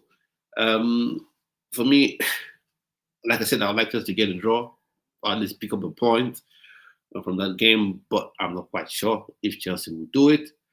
Except as Maresca changes the way he wants to play, maybe he goes ultra defensive. I don't know. Because you have the likes of Jackson missing, you have the likes of Madricky missing. Neto is doing his best. He's doing a yeoman's job playing as that false 9 position. Or Palmer Palmer again is having a tough time because I think he wants to do too much, in my opinion. What I think Palmer should do is calm down, just keep making the right play, pass the pass when you should pass it, give a true pass, short passes, and then you build your confidence that when you get an assist, your confidence would grow. That yes, I'm coming back to form. But once you keep forcing yourself to score a goal, forcing a goal to be scored at every time, even when you're in an awkward situation, each time you miss, each time the shot is blocked, confidence will plummet.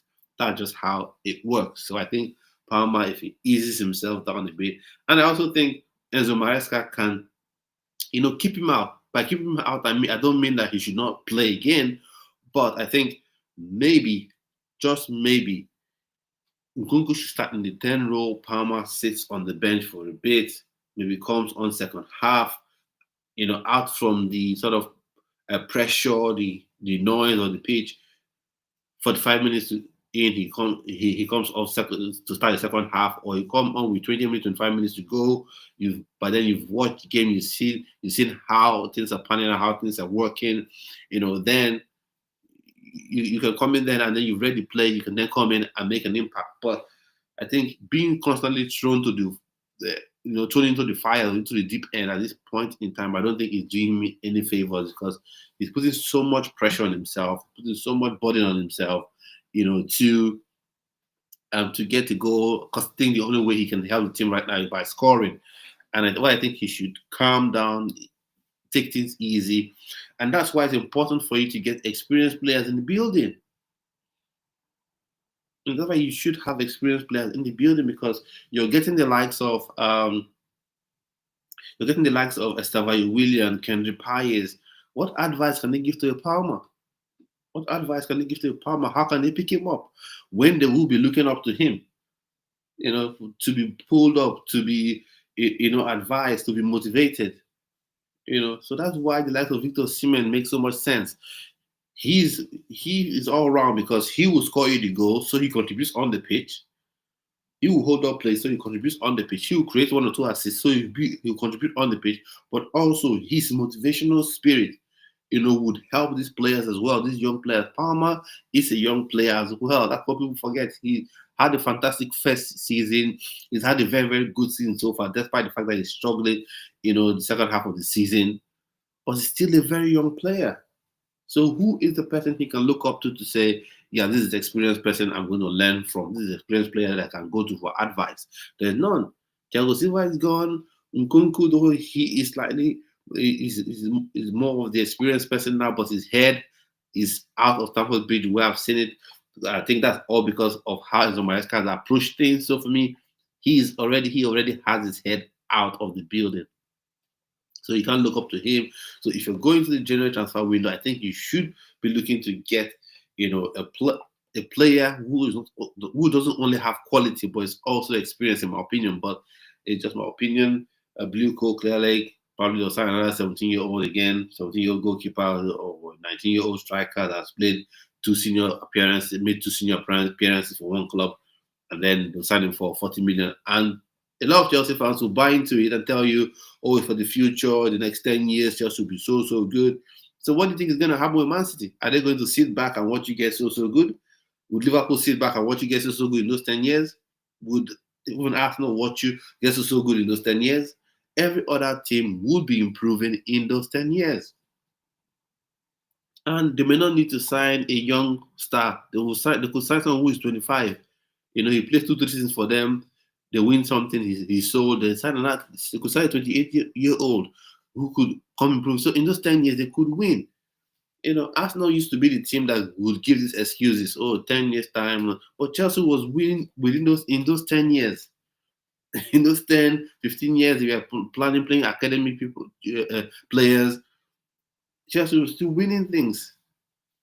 They've not won a league title in how many years still? So teams are still winning in spite of the long-term plan. And when we want to copy Brighton, what are Brighton's ambitions really? Do they have ambitions to at some point compete for the Premier League? Like really, really, really? Do they have the ambition? I don't think so. if they get into top four, it will be a happy accident. We didn't plan for it. Somehow, somewhere, we just had one spectacular season. Somehow, we're in top four. That's it. So that's something we have to. People have to look at. People have to consider when they say we want to copy the Brighton model. The Brighton model, has it worked for any top club? Do they have maybe a club in Serie A that has actually won a title? So what are you copying? You know, if you want to copy someone, I'm not saying anyone should copy. Children out there, don't copy anyone's work. Do your work yourself. But if you want to look at what someone is doing and you want to imitate it, it will be someone who has proven to be successful doing things the way he or she is doing it. You know, this YouTube channel now, if I want to look at people who are successful, if I want to take some things from people who have YouTube channels, I would have to look at people who are successful. Who have maybe 100,000 follower, subscribers, 200,000, 1 million subscribers. I have to look at how does he do this? How does she do this? I won't look at someone who maybe has 2 subscribers and say, okay, how do no? I won't do that. So that's how it is. So this insistence on copying the Brighton model, I don't know who is going to help. I don't know who is going to help in the end, because when you say long run, other teams will still be improving themselves within that period. So it's not going to be a situation where every other team, sorry, I'm falling off. Every other team is going to sit back while you develop. It's not going to be that way. Every other team will still do their utmost to develop.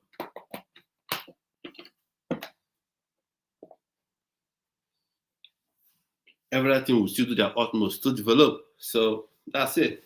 And like I said, learn. Like I was looking at just fell off.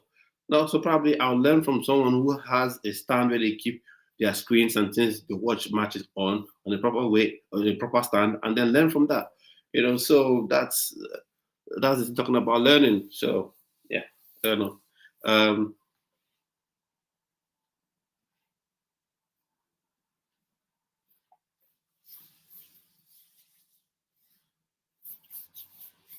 so talking about the league, do you think it's sewn up? Do you think Liverpool have won it already? Do you give Arsenal any chance? For me, I think it's over. It's all done. Is all that is left is for Liverpool to be given the trophy. I don't like Liverpool.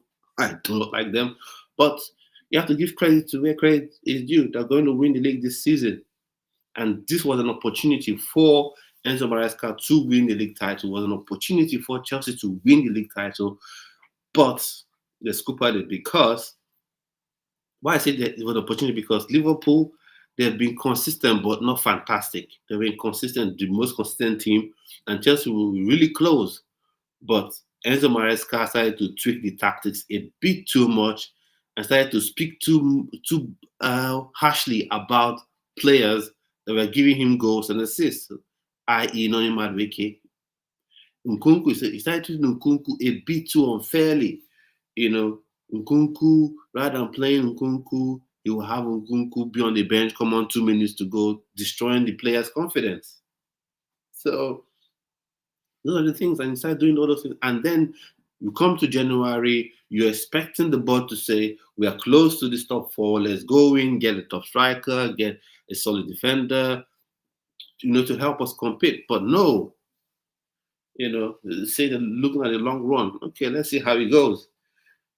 Let's see how things goes. So I think now the first half has come to an end. So Nottingham Forest leading 3-0 against Ipswich Town, and then you've got Brighton losing to Man City at the Etihad Stadium. Wolverhampton leading Southampton still, and I think that's going to be that's the end of the first half. Brighton, can you come up and get an equalizer in the second half? Let's see how that goes. So, just permit me, I'll be off the screen for a few seconds and I'll be back shortly.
So, what do you think of the game so far? What do you think about the results? Was it what you expected?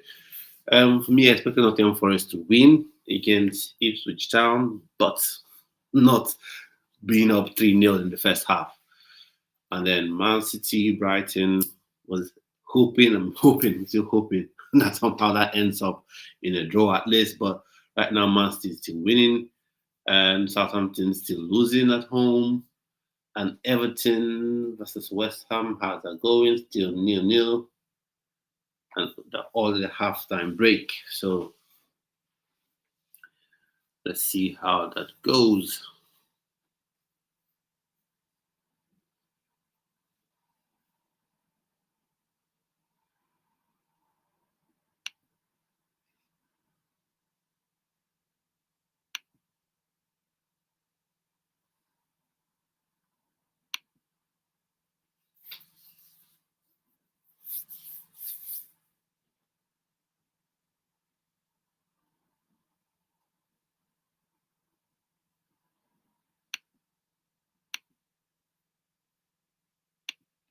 Okay, let's see how that goes. Any substitutions happening?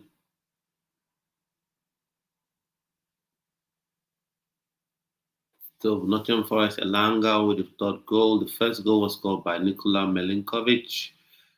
Antonio Elanga got the second, and he got the third.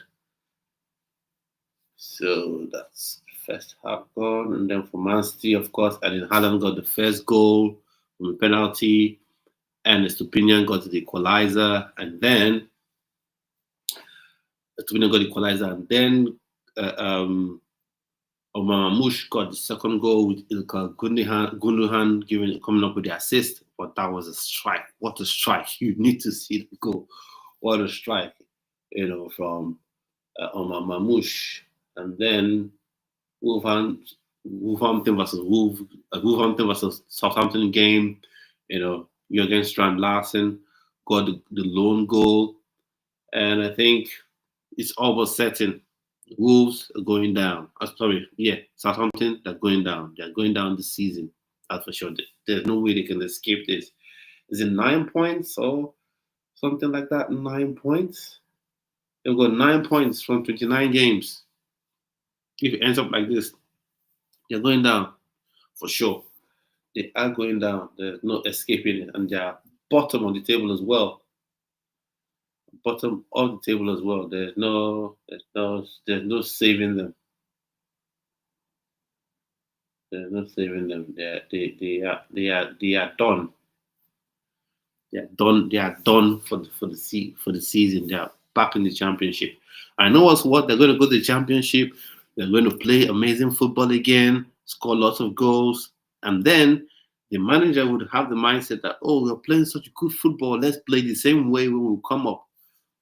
And games in, 10 games, 15 games in, they'll be losing games. They'll refuse to change. So it'll be the same old vicious cycle. It'll be the same old yo-yo type thing again. It'll be the same old thing again. It'll be the same old thing again. So let's see. Okay, so I think Ipswich Town versus Nottingham Forest has kicked off. The second half has started. I think the second half has started as well for the Everton West Ham United game. Wolverhampton, Southampton have started as well. Still waiting for the Man City versus Brighton game. Let's see what happens with that one. So, you think there's a way back for Ipswich Town? Do you think they have a way back into this game? For me, I think right now it's just damage limitation, in my opinion, because I think they're going to get smashed. They're really going to get smashed, in my opinion. So for me, I think yeah, it could end up being like a 5-0 drubbing. Yeah, it'll be like 5-0 dropping, and that sat right in at the bottom. So that's going to be like a 5-0 dropping, in my opinion, if it continues like this. And then the Man City game has started. So still 2-1 to Man City. Let's see what happens with that one. And so, just asking, what do you think about this format? This type of updates live? Is it something you want to see more of on this channel?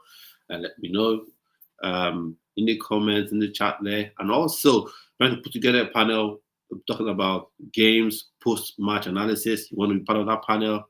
Let me know. Like I said, follow on X and send me a message on X, DM on X, and I'll definitely get back to you. I will have a discussion on how you can join and be part of that panel. So let's see how that goes. And then as well, yeah, so just let me know in the DMs if you want to be part of that panel.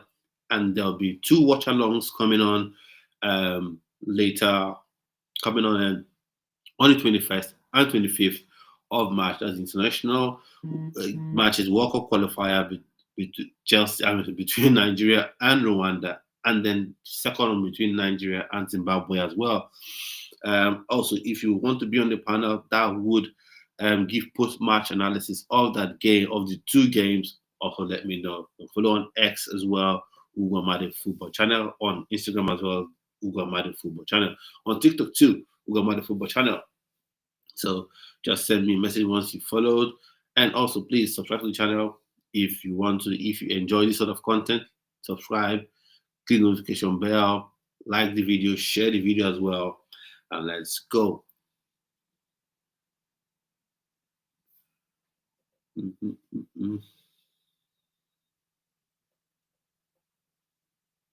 Yeah, I don't think Ipswich doesn't have a way back. Brighton may have a way back, and then Southampton have scored. They've scored. They've scored. They've gone and scored. They've gone and scored. And Jürgen Strand Larsen with the goal again. He scored. He scored again, and that's it. That's it. Southampton, goodbye. It was nice seeing you. So you've given Chelsea 6 points. So you're down to the championship. See you later. You're just trying to last. I know there's 29 games to go, but still, what are they going to do? Are they going to win the remaining 9 games? Are they going to win it? No, I'm not sure. I'm not sure. Sure about that one. Paul Onuachu comes on for Matheus Fernandez. Now, why did you even have him on the bench? Why would you have him on the bench? Why would you have him on the bench? I don't. And what experiment was that, having Kalmadin as a striker, fourth line or whatever? What was that? What was that? I don't understand why you do that. I don't get it. Everyone is trying to be overly tactical. They're looking at hitting a Wolverhampton on the break or what? Or was it? When you are strong in relegation dogfight, what you do is you get your pacey player wingers around, you get your big striker there, long ball, flick, you go old school. And Brighton have scored. Brighton have scored against Manchester City. And now it's 2-2. It's 2-2. Who scored is Jack Hinshelwood, assist from Adam Webster. So that's it. 2-2. Come on, Brighton. Oh, Brighton, let's go. We scored. And Abdul Kadir again, I think, was at fault for this goal. Yeah. Brighton, come on, you can do this. You can do this. You can do this. Even if you don't move, even if it keeps you rooted. Because let's see what it does for the table. Brighton will still remain 7th. Why I'm even pushing for Brighton to win is because I'm not really expecting Chelsea to win against Arsenal. I want Chelsea to win. My heart wants Chelsea to win against Arsenal. But the way the form table is, the way Chelsea have been playing, I don't think they can win against Arsenal. And I don't want Chelsea going into the Arsenal game with the pressure that they have to win that game, because I don't think they can do it. I don't think they can go into that game with the pressure of having to win that game with how Palmer have been playing, with the way the team has been set up. For me, I've said this is the time you give an academy player a chance, like an academy striker, a chance, and play him rightly as a striker. This is the time you give him that opportunity. This is the time you give him that chance. But what we're saying is not going to happen. Instead, you'll be playing people out of position, playing Gusto as a left back. Weird. Well, that's modern football for you. Modern coaches, they're all about philosophy of football that hasn't led to winning, which is just silly to me. So Wolverhampton still winning 2-0. Both goals from Jorgensen Larsen. Nottingham Forest still winning 3-0, haven't scored. That's what's more shocking about that, because you would have expected them to have scored by now.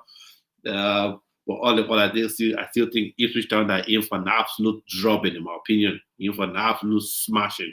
They're going to be beat real good today. They're going to really, really concede. They're going to lose.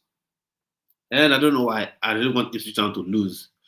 Because Liam Delap, that dive against Sanchez, the dive for that penalty, it still hurts me to today. It hurts me. That dive, no. I want him to really lose. Come on, Nottingham Forest, I need you to score 2 more goals to make it 5-0. So Wolverhampton Wanderers still leading 2-0. Both goals from Jorgensen and Larsen. Paulo Noachu has come on for Southampton. Brighton, Man City still 2-2. Both goals from Omar Mamouche and Ellen Haaland for Man City. And goals from Estupinian and Jack Hinshelwood for Brighton. Everton versus West Ham United is still the drab, boring game from the looks of it. That's still 0-0, no goal scored, obviously, either side. And then that's how it's been so far. No goals. All draws so far. Minte, useless shot. Well, how was he going to? The Baleba, a poor shot. What is it with this anyway? Baleba is you're not going to score like that. So now I'm still asking, what do you think about this format, this style, this live update? Is something you'd like to see more of? Let me know. I want to see in the chats. That would be so good, because I would like to know, because I want to give you content that you enjoy watching, that you like to see. Because this channel, it has my name on it, but it's our channel, it's our community, and jointly we'll see it grow.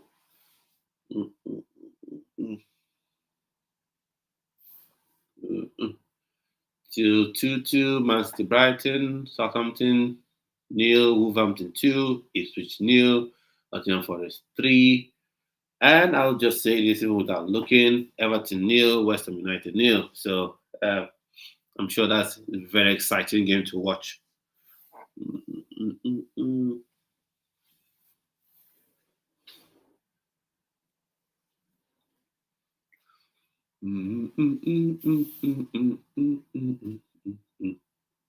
What does this mean for the table again? Let us see. For the table.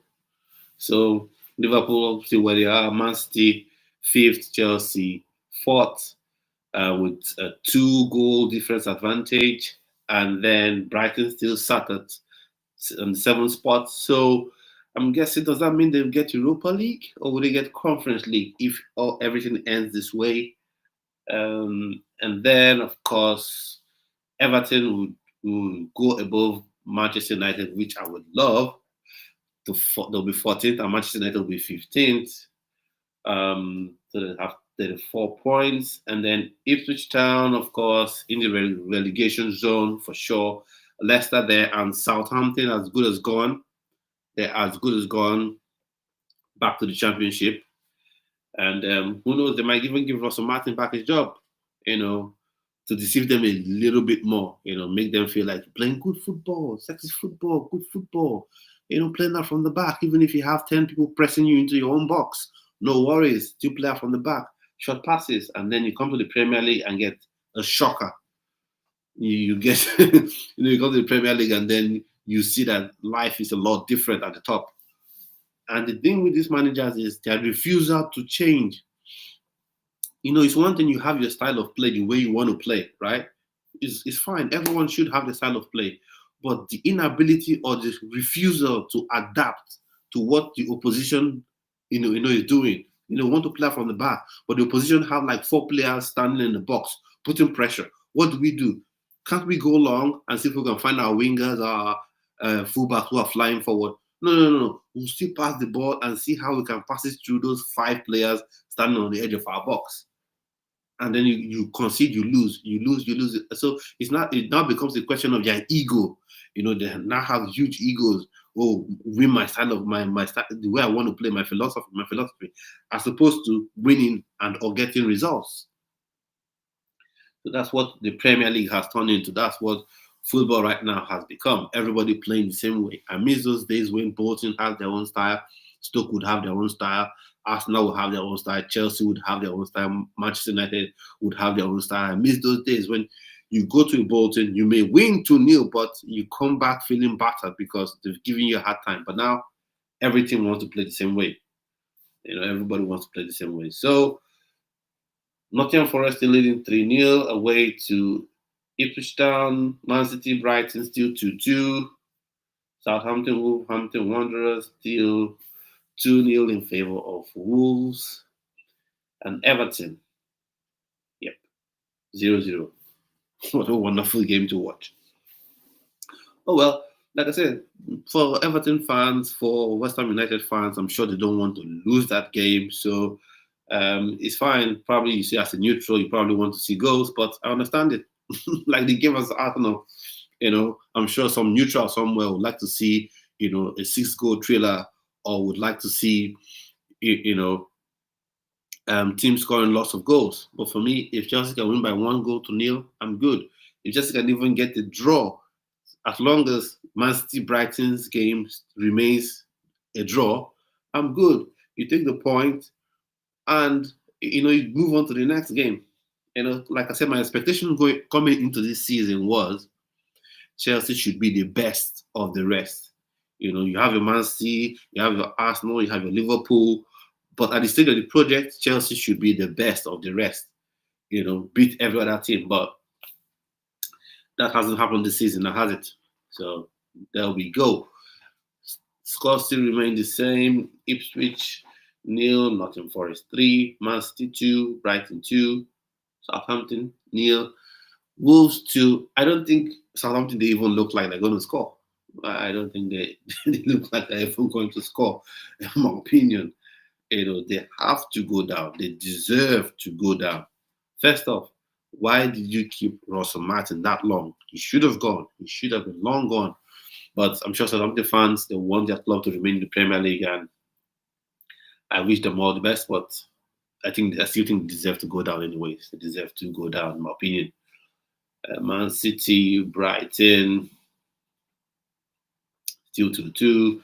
Ipswich Town versus Nottingham Forest.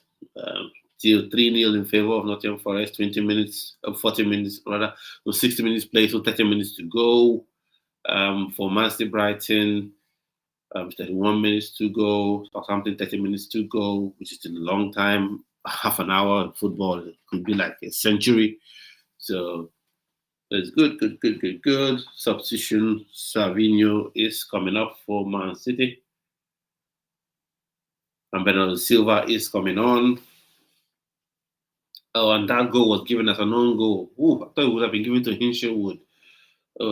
Abdul Qadir Kashinov. That's the thing. He's a young player. He would make mistakes. He would score the odd own goal. He's a young player. But the difference between the Man City and the Chelsea is that you've got experienced players by his side as opposed to having another 20-year-old by his side that probably doesn't know what to say to him. So that's the difference. That's what you see there. So of course, Man City would have more of the ball for sure. They have 57% of possession. The shots on target are very close: 3 to Man City, 2 to Brighton. Duels 149%, Man City 51%, Brighton 51% of their duels. Fouls considered 5 on either side. So total shots. So Brighton have had more shots, 11 shots to Man City's 7. Shots on target, they've had 2 to 3. So shot accuracy 18% for Brighton. So it hasn't been super great, but still. Block shot 1-1, shots on bar So, but still, I just hope Brighton hold on, hold on, hold on. Just come up with the draw. Don't even win. Just draw the game. Draw the game. Um, Nottingham Forest, Ipswich down, still 3-0. Probably Nottingham Forest are taking their foot off the pedal just a wee bit. So let's see. And then the Everton game, that seems like a game that they would not score. It's probably someone has put a ban on scoring goals in that game. So, so we're not going to see any goals from that game. Well, there's still time. We've got 29 minutes left to get a goal at least from either side. So let's see how that works out. Let's see how that works out. Southampton still winning. Nottingham Forest still winning. Brighton, Man still drawing. So going into the international break, wherever you're watching from, whichever country you support, what do you think about the international break? For me, I was thinking, why not just have one massive international break? Play all the games, even if for a month or even if for 2 months. Play all the international games in those 2 months. Let it be done, and then the season goes on. No international break. That's what I was just thinking. Except there's a tournament. That's a tournament is a different thing. But friendly matches, qualifying games, I think that stop-start thing. I don't think it really works well. But then again, I think that's how it's been for a while, and that's how people love it to be for a while. But I just think, what do you think about international break? So and then is it going to interrupt your season? For me, I think Chelsea needs that international break because I think after international break, Noni Madueke should be returning. I think Jackson returning as well. But the thing with Jackson returning, I don't think he will be fully, match fit because there's one thing when you're physically fit, and then there's being match fit. Doku has been given a yellow card. Yep. Jerry Doku booked. Was simulation or diving? What did they do? How were you saying it's not a foul, but how are you saying that he had to jump? These referees are just not good. It's not a foul because the tackle from the Brighton defender, required him to jump. If he didn't jump, he would have been fouled. So I don't get how that is seen as simulation. He jumped over the tackle and he had to fall. There's no way he could land on his feet. He's not a cat. There's no way he would land on his feet. He would have landed on his feet. So for me, that should have not been a yellow card. But nowadays, the referees, they book for things they shouldn't be booking for and don't book what they should book for. And they give penalties where none exists, you know. So for me, no, that shouldn't have been the book in my opinion. It should have been a book in my opinion. Mama Mush. I think he's going to be a decent player. Man City fans, what do you think about Omama Mush? Do you rate him? How have you rated his performance so far? This should have been a goal. How did Omama Mush miss this? 1v1 goalkeeper, defender was at his back, but still he should have done better with that one. Omama Mush should have done better with that one. So Man City fans, how do you rate Mamush? How do you rate him? How do you rate his time so far? I think he's had a fairly decent, because when you're coming in midway through the season, it's very difficult for you to really, you know, be on excellent top form to get into your stride really well. It's really tough, especially when you're not the main man. Like if he had come in as the main man where all the chances would be funneled towards, then I would say, okay, then he should be having an even better season. But I think he will come good next season. The way he plays, his pace, the kind of runs he makes, I think he will come good. I think he will come good come, you know, come next season, in my opinion. I think he will come good. I think Man City have a good player on their hands. Nottingham Forest still leading at Ipswich down 3-0. Southampton still losing at home to Wolverhampton Wanderers 2-0 or 0-2, which I want to say. Then, of course, Everton West Ham United still 0-0. Nothing's changed there. Still 0-0 all square. So, Man City Brighton, I wish the game could just end now. So that Chelsea can survive in the top four for yet another season. Sorry, another weekend. Not even season. I'm saying another weekend. So 6, 7 minutes to go. Open the exchange here.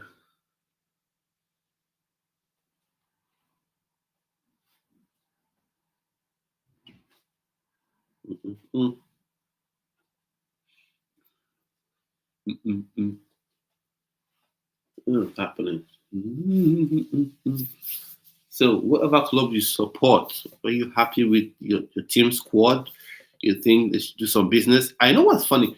Let me talk about Chelsea for a minute. Chelsea, the fact that they're able to seal a deal at this stage in the season, I like that. Because I think this is the time you should, if you're tactical, you can get all your targets in before the window even opens. You get them signed up, and then when the window opens, they can now be registered and ready to play for you. So, but for me, it's just the player they've got, and it's not so much of his quality. Of course, he's a very good player. Like, he's a very good player, a top world class level talent. Very good player at this minute, but a world class level talent. But the issue is Chelsea already, have tons of players like that. You've got Noni Madueke, very, very, very good player, has more experience than this Giovanni kid. And then you've got Kenny Pius coming in already, Estevao William, who many are touting as a replacement for Noni Madueke. Although I think the two should compete, but people are already going. People who never be who not never, but a lot of people don't like being rational. They like going with a hype train. Oh, Estevao William is coming. Noni Madueke should sit on the bench, forgetting that William hasn't played a game in Europe yet, hasn't felt the physicality of European football yet. But still, they say he will automatically take Noni Madueke's spot. But still, the point I'm making is you have Noni Madueke, you have Estevao William, you have Kendrick Paez coming in, and then you're going to sign Giovanni, a player you don't really need. You don't really need him.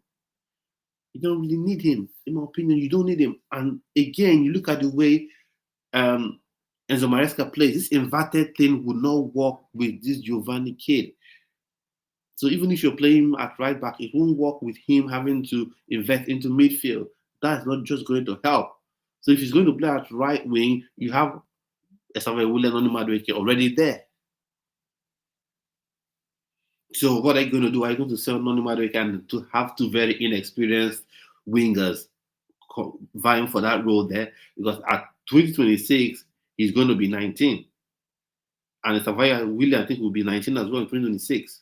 So how are they going to do it? So results still remain the same. 70th minute, in the Ipswich Town of the Nottingham Forest fixture. Nottingham Forest leading 3-0 still. Man City, Brighton still drawing. Southampton nil. Wolverhampton Wanderers 2. And I'm sure by the time I check, it will still be the same thing. West Ham United have scored. Aaron Wambis, who scored the goal. Thomas Suchek has scored. Assist from Jared Bowen. So, yeah.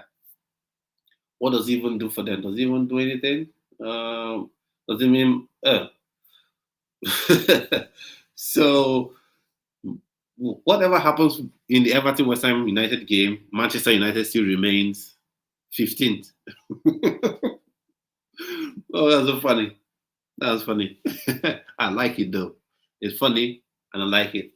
You know, if you can't guess, I don't like Manchester United. I don't hide it. I do not like Manchester United, but their destiny is in their own hands. And Amorim, for me, I don't know what Manchester United fans think, but I think Amorim is another manager that has this ego of these modern managers.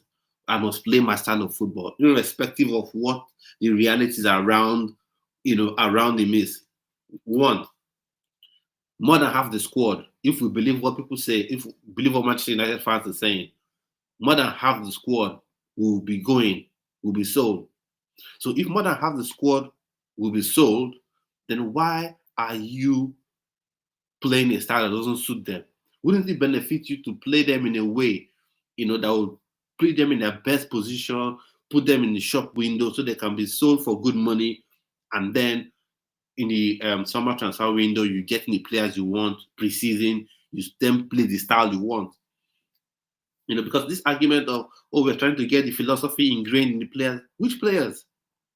If you're going to sell more than half the squad, so which players are you looking to teach this new style, teach this new philosophy when they'll be gone anyway? So I don't understand it. They're going to be gone anyway. So which player are you trying to, say you're going to keep here? You're going to make this about him. You're going to no.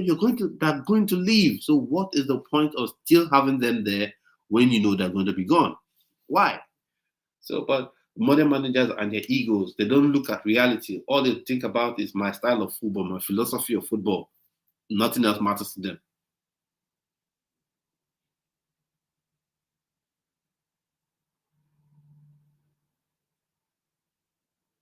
Nothing else matters to them. It's just all about my style of football, the way I want to play, the way I want to play. Even when the reality is when reality looks at them and says, no, your style of play doesn't work, or the reality as it exists doesn't suit your style of, doesn't suit what you want to do. They still force themselves to do what they want to do, still want to play how they want to play, irrespective of anything. Like Amorim is just, if I was a Manchester United fan, which I never would have been, would have driven me mad, because you're going to sell these players, they're going to go. They will be leaving. So why are you forcing them to play a style of football that doesn't suit them? Do you want to devalue? You should be playing a style of play that helps these players improve their value in the transfer market, and you can sell them off come the summer window. But there you have it. That's just my opinion, anyways. Maybe it's me not liking Manchester United. That's the problem. So Manchester City, Brighton, still 2-2. Nothing's changed there. Jeremy Doku, yellow card. Carlos Baleba, yellow card. Karo Mitoma, yellow card for Brighton.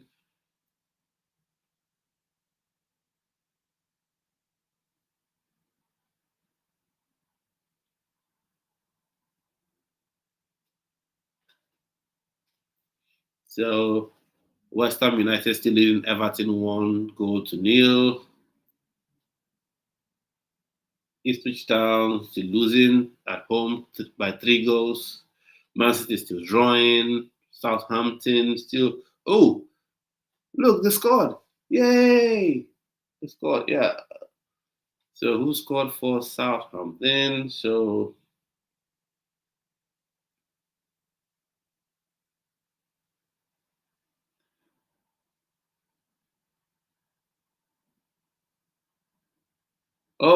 my boy Paul Onuachu with the goal for Southampton. My Ninja boy gets the goal.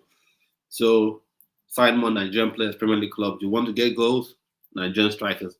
Thinking about it, Nigeria is the proper striker land. Proper striker land.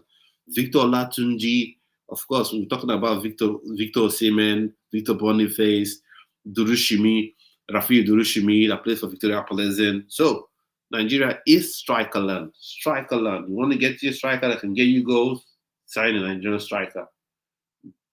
Scout a team with Nigerian strikers. Scout the Nigerian Premier Football League. You see players that are goal scoring machines for sure. So this has already, he has 22 goals. He has 22 goals. So this has 22 goals this season. Victor Osimhen has 26. 26 goals so far, and I think he'll finish off this season with at least 30 goals. So he has 31 goal contributions already, Victor Osimhen. So 26 goals, 5 assists. Victor Boniface has been out of the team a bit, but he also has 10. He has 10 goals. Victor Latunji plays for Sparta Prague, and he has 12 goals. So Nigeria is the real striker land. Paulo Onuachu has come here, has got himself a goal, to give Southampton some sort of confidence, some sort of belief that they can get back in it. But I don't think they can get back in it because they're not that good. They're just not that good. And I think their confidence has been broken to pieces, in my opinion. Their confidence has been broken to pieces. Wolverhampton, Brighton, Man City still 2-2. West Ham United, Everton still 0-1, 1-0. West Ham United still winning that one. And Aaron Wan-Bissaka with the goal, is it? No, Thomas Suchek. Thomas Suchek with the goal. Yeah, so that's how it is. And how does this affect the table? Let's see what this does to the table. So table Liverpool still top, obviously. No need to look, nothing to see there. Arsenal still where they are. Nottingham Forest move a point. We move to a point within the point to Arsenal. They're just a point off of Arsenal. So they're on 54 points. Arsenal is on 55 points. And though they've played the game less, so Super Sunday fixture, and then Arsenal have a massive goal difference ahead of Nottingham Forest, so they have 28 goals, 28 goal difference as opposed to Nottingham Forest's 15, so that's massive. Chelsea have 14. So they score a lot of goals, but been conceding a lot of goals. That's Chelsea's problem. Conceding a lot. Scored 53 goals. That's one more than Arsenal, but I've conceded 36. So the Brighton game, if it ends this way, Man City will be fifth, Brighton will be seventh. So win, lose, or draw, except draw or lose, Brighton still remain where they are. Doesn't matter. Everton right now they're 16th, they're 16th. I think they are six. No, they're 16th. I've been 9 points, I think. 9 points ahead of Wolves, if I'm not mistaken. So there's three. And so that anyways, they're in a comfortable position ahead of Wolves, but you don't want to get losing games because you'll be slowly dragged into that relegation fight. So at this minute, it doesn't matter what Southampton do at this point in time, even if they win this game, if they manage to equalize and win, there'll be 10, 11, 12 points, and they'll still be rock bottom. So it doesn't matter what happens in this game, but you like to win and get that taste of winning in your mouth, and then you begin to use that to boost your confidence, to pull yourself, right up, right up the table. But that's left to be seen if they can even get an equalizer in this game. That's left to be seen if they can even get an equalizer in this game. So 78 minutes gone in the Everton West Ham game. Still West Ham United 1, Everton 0. And then Ipswich Town still losing 3-0 to Nottingham Forest at home. Look at that, I wonder, how did Chelsea lose this game? Lose to this lot? How did they lose to Ipswich Town? How? How? Enzo Maresca, you have a lot to answer for. Enzo Maresca, you do have a lot to answer for, in my opinion. If you're a Chelsea fan watching, watch this now or watch it later. What are your thoughts on Enzo Maresca? For me, I'm not Enzo Maresca out yet, but I think he should become smarter. He should become more intelligent. He should care more about winning than philosophy, than my style of play. Fine, like I said, have your style of play, have the way you want to play, how you want to approach games. Fine, that is good. No problem about that. But you should be able to adapt to games. You should be able to respond to games. You should be able to react to games. That's my expectation. You come in with a 4-3-3, you come with a 4-4-2, 4-2-2-2, any style you want to opt for. But you should be able to react. If the opposition wants to press you high, if they want to sit deep, if they want to crowd the middle of the pitch, if they want to play high up, you should be able to adapt and respond, to what they do, as opposed to just watching the game disappear and claim your philosophy. Yeah, so the results still remain the same. Still roughly 10 minutes left in regulation time, for all the sides.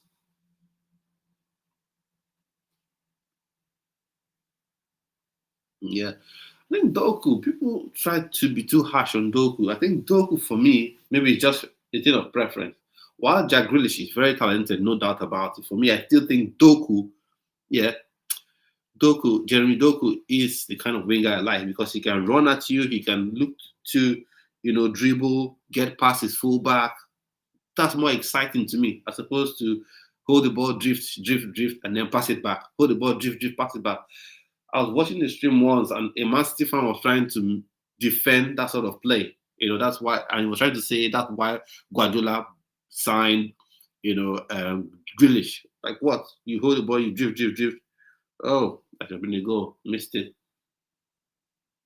Missed it. So 10 minutes to go for the most part for all these sides playing. So want to know, what do you think about this format of this type of video, type of stream? Do you like it? Do you not like it? What would you like to see on the streams or on this type of stream? And let me know.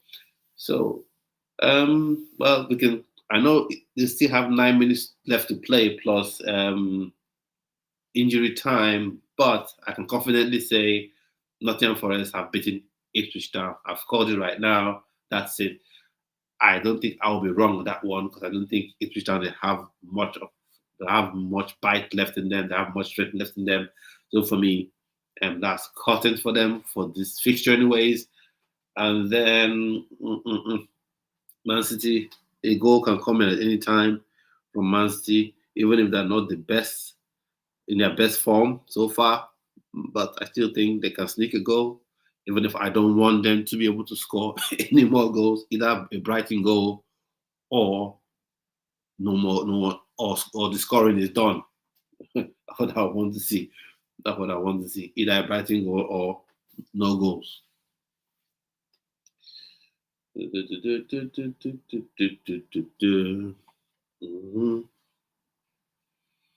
Look at Man City going on with the long balls. That's the thing that some of these people don't learn. The king of tiki taka now playing long balls. But you have the likes of Maresca. You must pass the ball out from the back, no matter what. Even if the opposition, they have created acres of space, they have left acres of space behind them. No, don't go long. Still pass short passes in your own box, in your own half, and give them time to recover. Like in the Copenhagen game, I almost pulled my ears out. I almost pulled my ears out. I was watching the game. I was watching the game.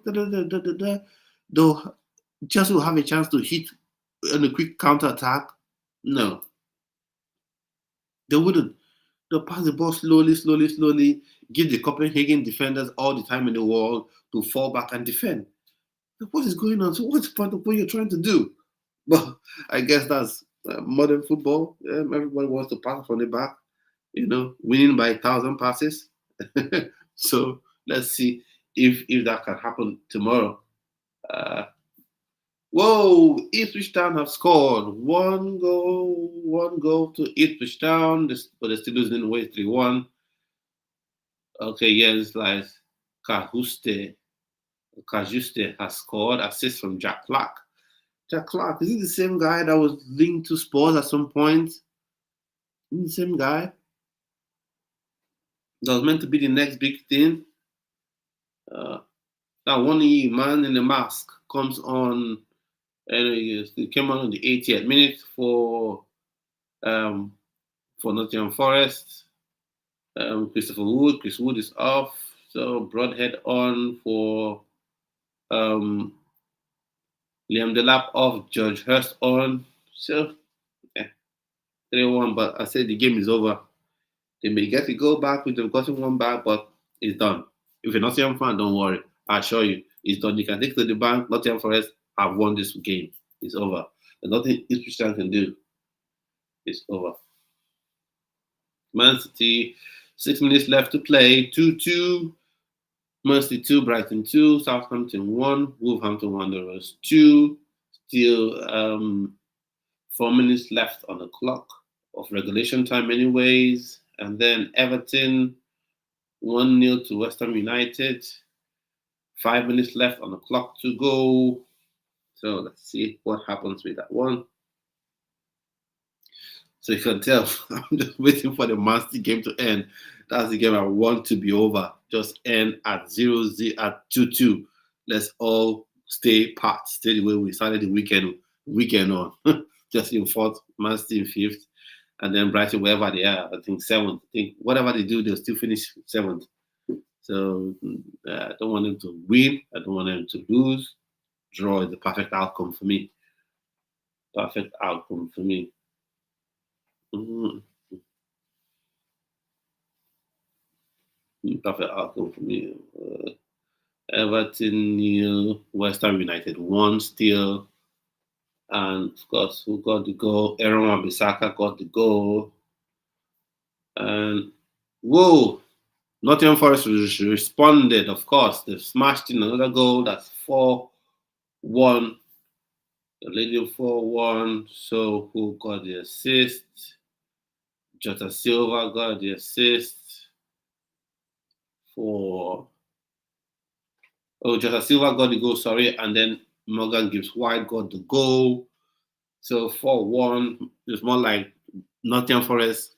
they, they just stopped playing. So okay, let's allow these people to just relax. And then Ipswich there to score. They say, oh, no, no, no. We're gonna come back. We're gonna make sure we get our 3-goal advantage back. So they've just done that.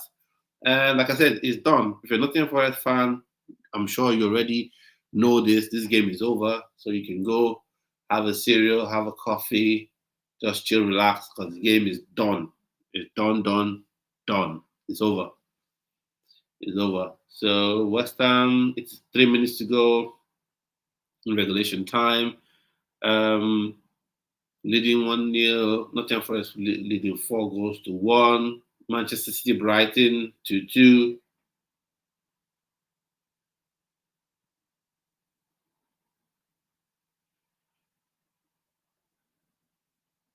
Brighton 2-2. So 2 minutes to go in the Nottingham Forest Ipswich game.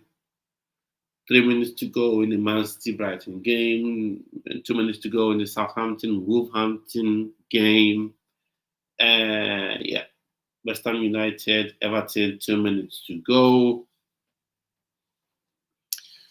So it's almost done.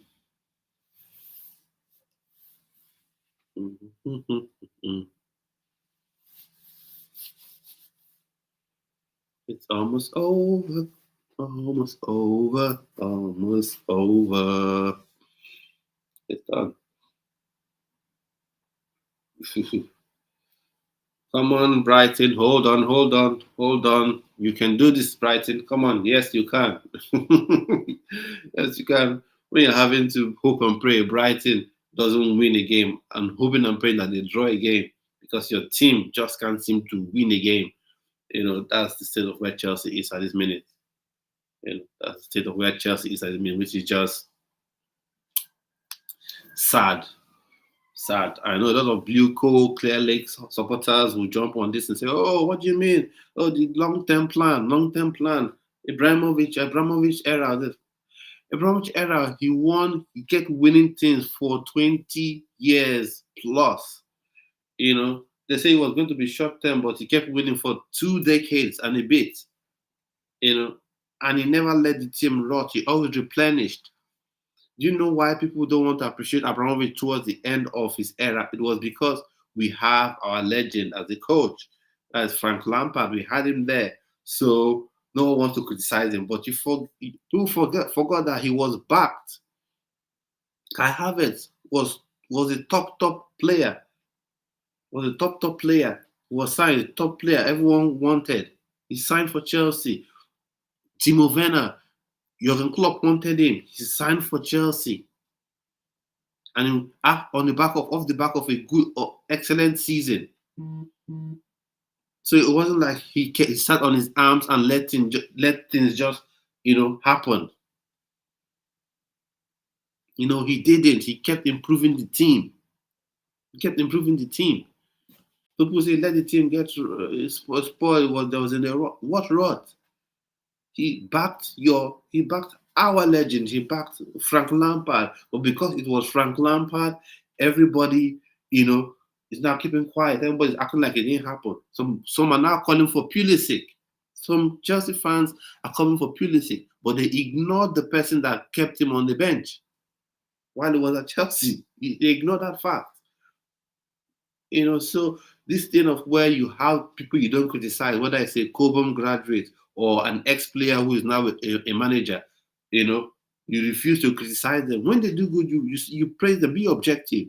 Do good, you praise them, they've done well. If they have not done well, you say, no, you haven't done well. But this having of sacred cows, so to speak, that you don't criticize, you never say what they do is wrong. You always praise what they do. You always protect them with your opinions. Abramovich invested in the team. Do you think if Abramovich was still at the helm of Chelsea, do you think he wouldn't have, still wanted to back the team? He still would have backed the team. He still would have plowed in funds to the team. He still would have plowed in funds to the team. So it's not like these owners, the Bluco and Clear Lake, they're doing what Ron wouldn't have done. But probably he would have signed Victor Osimhen. He probably would have signed Victor Osimhen. Because people criticize Marina, but one thing with Marina is once it got to the point of negotiation, she always got things done. Step into the room, negotiate with Victor Osimhen, it would have been done. Step into the room, negotiate with Omorodion, it would have been done. And I don't think she would have given up on Omorodion for João Felix. I don't think she would have succumbed to the pressure of Judge Mendes. I don't think she would have. Just like these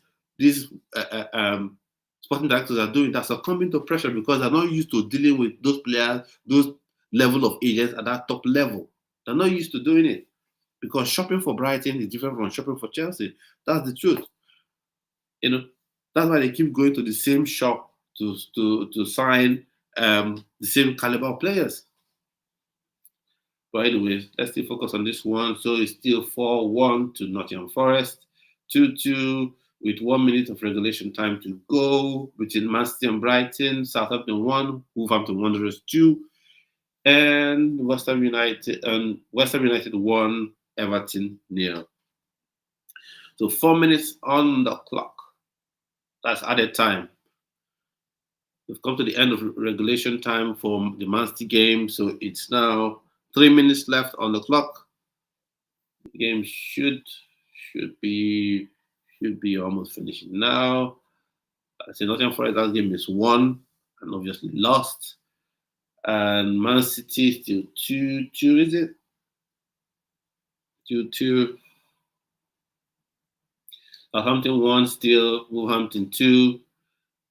West Ham United 1, Everton 0. So that game is I don't think Everton can come back to it, but let's see what happens with that one. So Brighton, can you hold on and do Chelsea a favor? Possibly they can hold on. So almost getting to 2 minutes left. 2 minutes left in the Man City Brighton game, off added time. So Man City fans, I think Man City fans shouldn't be too bothered this season. It was bound to happen that you have a slump. The only thing that you want to prevent is you don't want to have this season reoccur. You don't want to have this type of form happen next season. And I think they're in good hands. Man City, they're in good hands, no matter what people are trying to say with 115 charges or whatever. I think they're in good hands, and they'll come back even stronger come next season. Because unlike Clear Lake Capital, they're not going to sign a bunch of 18-year-olds. It's one thing to have this style where you want to sign young players. It's quite another thing when you can't sign the top talent, because you have wonder kids that are the top of the pile in terms of you can plug them into a top team and they're ready to deliver that minute. While you have decent kids, decent players that are good, and they need time to improve. And that's what Chelsea seems to be signing.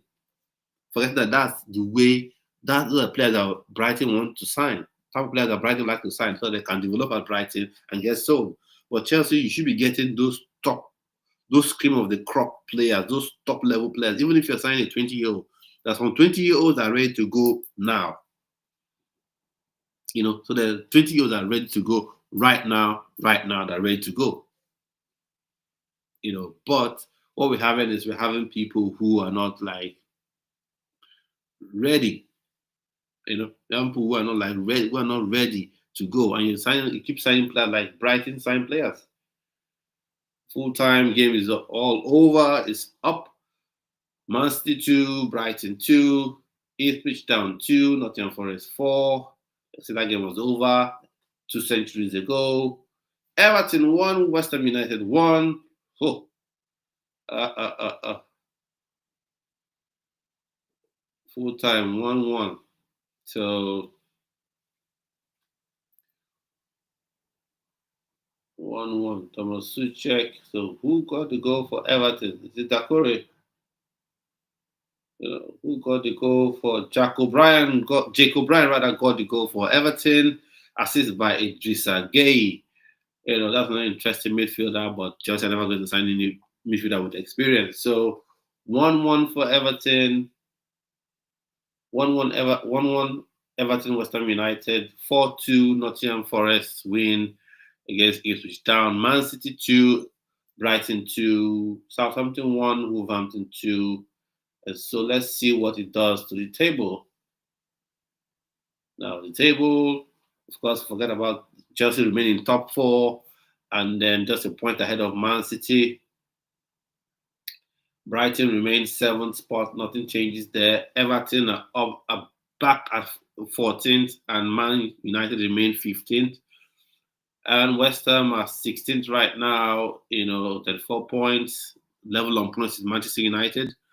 And Ipswich Town, 17 points. Leicester, 17 points, with a game in hand, obviously, to play tomorrow.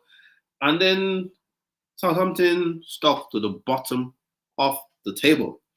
So, well, thank you all who have stayed with me and watch this updates with me. So I want to know, what do you think about this sort of content? Is it something you like? Is it something you want to see more of? Let me know in the comments. And if you haven't already, subscribe to the channel, ring notification bell so you're notified when a video like this comes on the channel. And like I said in the previous video I did today, I'll be speaking with a special talent, a Nigerian talent, for having an interview with that player, and it would be on the channel tomorrow. So keep your eyes peeled for that one, and it will be on the channel before the Chelsea versus Arsenal game, or the Arsenal versus Chelsea game. So keep your eyes peeled on the channel for that one. So at this point, I've come to the end of this video, and I'll see you on yet another video.